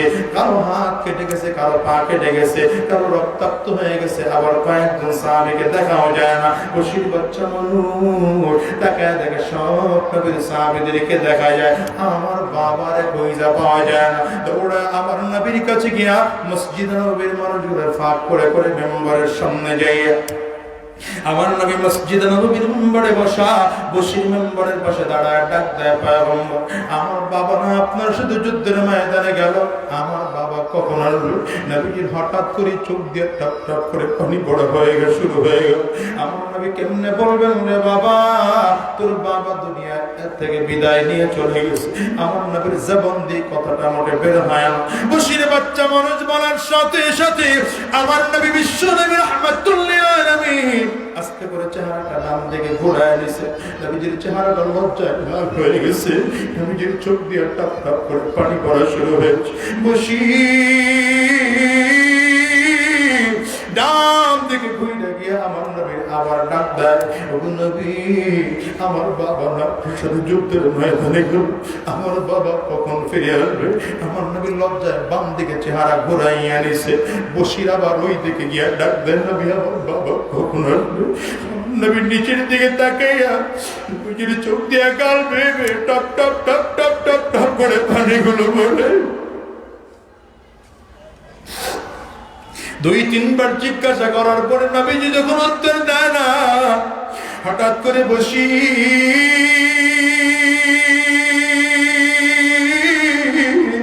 আমার নবীর কদমের মধ্যে জড়ায় দিয়ে চিল্লায় ডাক দেয়, পয়গম্বর আমার বাবা না আপনার সাথে যুদ্ধের ময়দানে গেল, আমার বাবার অপেক্ষায় ছিলাম, আমার বাবা কখন আসবে? আমার নবী বিশ্ব নবী রাহমাতুল লিল আলামিন নিজের আর কন্ট্রোল রাখতে পারলেন না, বসিরের দিকে তাকায় চোখের পানি গুলো চেয়ে কম দে আর ডাক দেয়, বসি তোর বাবা দুনিয়ায় না, তোর বাবা দুনিয়ার থেকে বিদায় নিয়ে আল্লাহর জান্নাতে চলে গেছে।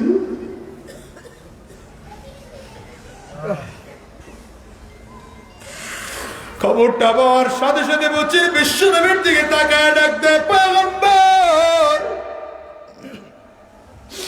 আমার তো দুনিয়ায় কেউ নাই, কেউ নাই, কেউ নাই।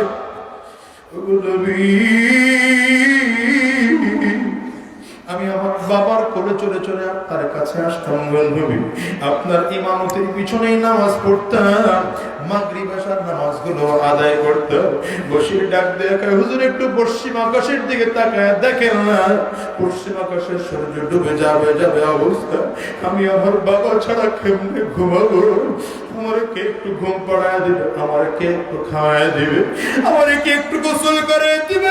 নবী আমি নিজে একা একা গোসল করতে পারি না, আমার বাবা আমার গোসল করা দেয়, আমি নিজে খাইতে পারি না, আমার বাবা আমার খাওয়া দেয়। আপনার পেছন থেকে নামাজ শেষ করে বাড়িতে যখন ছিল আমার বাবার বুকের মধ্যে মাথা রেখে আমি ঘুমাইতাম, হুজুর আমার কে পড়ায় দিবে, কে একটু খাওয়ায় দিবে, কে একটু গোসল করায় দিবে? এরে কলেজের টুকরো যুবক,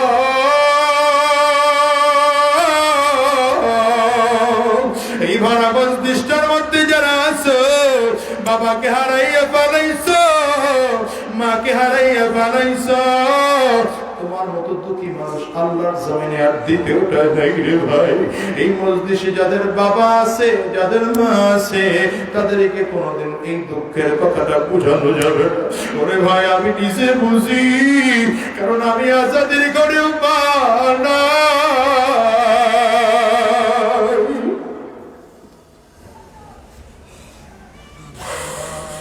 তোমাদেরকে কেমনে বুঝাই? এই মাহফিলটা শেষ করে হয়তো বাসায় যাইবা, দরজায় টোকা দিবা, তোমার মা হয়তো দরজা খুইলা ভালাবে।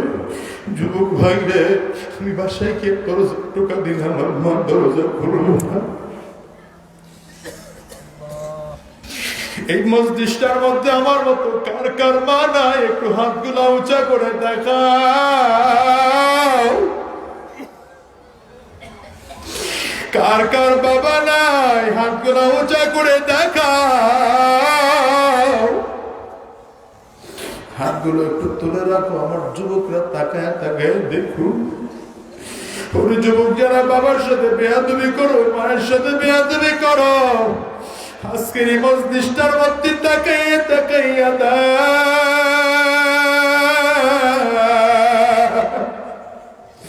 এই মানুষগুলোর চোখে পানি।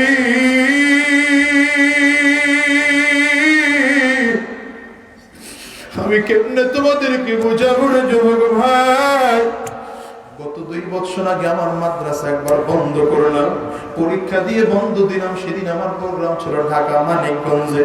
প্রোগ্রাম শেষ করে রাত 3:30টায় এসে মাদ্রাসায় ঢুকলাম। দেখলাম বাবুর্চির সাথে ছোট্ট একটা বাচ্চা ঘুমায়, আর কেউ মাদ্রাসায় নাই। আমি বাবুর্চির ঘুম থেকে উঠাই না, কিরে ছোট্ট বাচ্চাটা বাড়ি যায় নাই কেন?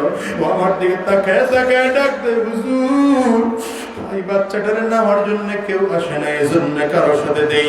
আমি বাচ্চাটারে ঘুম থেকে উঠাইলাম, রে বাবা তুই কেন বাড়িতে যাস নাই? ও আমার দিকে তাকায় কান্দে আর ডাক দিয়ে বলে, হুজুর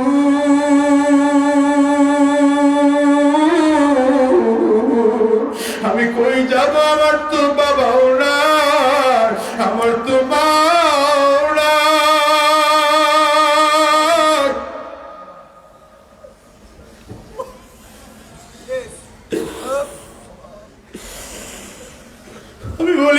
বাবা কি হয়েছে তোর ঘটনা খুলে বল। বাচ্চাটা আমার দিকে তাকায় বলে হুজুর আমার বাবা আমার মা দুনিয়ার থেকে অনেক আগে বিদায় হয়ে গেছে। আমার মা বিদায় নেওয়ার পর বাবা আরেকটা বিয়ে করছে। ওই বাড়িতে গেলে আমার স্বপ্ন মরে খাইতে দেয় না, মরে পড়তে দেয় না, আমারে শুধু মারে। বাচ্চাটা পকেট থেকে 20 টাকার একটা নোট বের করে দেখে হুজুর 20টা টাকা আমার কাছে আছে, আমি হোটেল থেকে খানা কিনে কিনে খাবো। যে কয়দিন মাদ্রাসা বন্ধ থাকবে হুজুর আমার বাড়িতে যাইতে বলবেন না। আমি বাচ্চাটার দিকে তাকায় মায়া লাগলো, ওটা কোলের মধ্যে নিলাম। বাচ্চাটার বুকের মধ্যে লাগে বলছি বাবা কে বলছে তোর বাবা নাই? আমার দিকে তাকায় দেখ,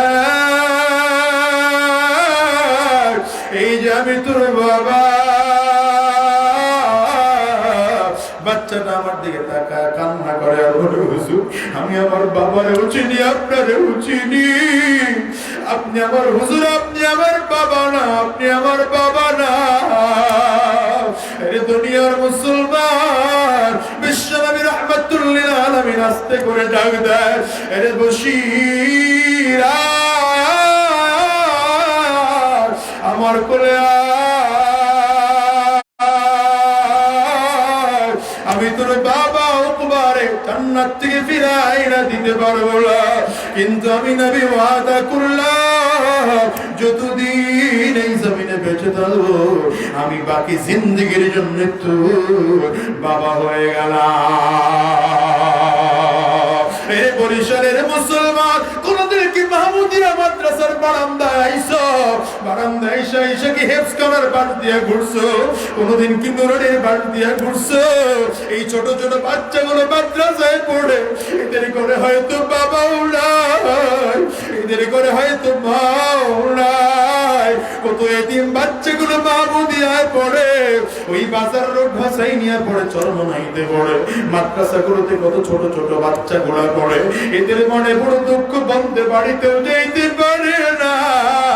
একটু মাঝে মাঝে এসে দেখবা এতিমদের মাথার মধ্যে হাত টাড়ে বলাইবা, কপাল নষ্ট হবে না রে যুবক। আল্লাহর কসম করে বলে গেল তোমার কপালটাও ভরে যাবে, কারণ এমন একটা দিন হবে যেদিন তোমার ঘরে মা থাকবে না, বাবা থাকবে না। ওই দিন বাবা মায়ের কদর বুঝবা, আলেমদেরকে তুমি উল্টা পাল্টা গালি দিও না।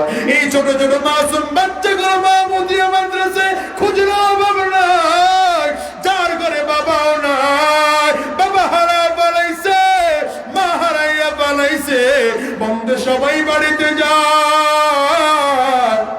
এই ছোট্ট বাচ্চাটার যাওয়ার কোনো জায়গা নাই। ওর যুবক ভাই, এই জন্য আজকের এই আলোচনার মধ্য দিয়া তোমাদের কাছ থেকে অঙ্গীকার নিতে চাই, আল্লাহর কাছে ডেকে বলবো আল্লাহ যতদিন এই জমিনে থাকবো আমরা নবীর সুন্নাত তরিকা অনুযায়ী চলবো, আল্লাহর হুকুম মেনে মেনে চলবো, আলেমদের মহাব্বত কলিজার মধ্যে ঢুকাইবো, আলেমদের সাথে বন্ধুত্ব করবো। কারা কারা তৈয়ার আছো? দুইটা হাত উঁচা করে আল্লাহরে দেখা, একটু চিল্লা জুড়ে ডাক দাও আল্লাহ। চোখে যদি পানি না আসে কান্নার ভাব ধরে ডাক দাও, ডানে আর বামে তাকাও তাকাও। এর যুবক তাকে দেখো কার চোখে পানি,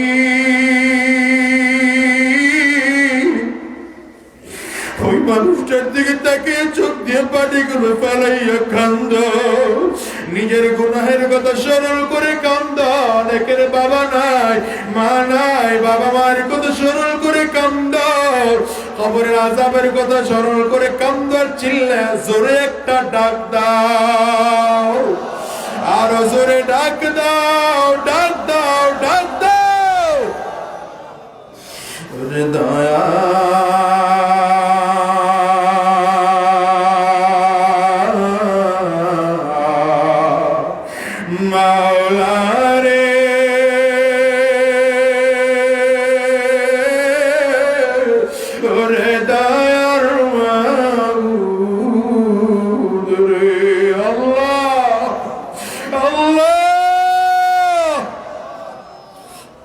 তুমি বান্দার দিকে একটু তাকায় তাকায় দেখো, তোমার গরমের চোখের পানি ছেড়ে কান্দে আর মাফ চায়। আজকের ভরা মসজিদটার মধ্যে তোমার কাছে ওয়াদা করলাম, এক ওয়াক্ত নামাজ আমরা ছাড়বো না, মালিক তোমার হুকুম ছাড়া একটা কদম নাড়াবো না।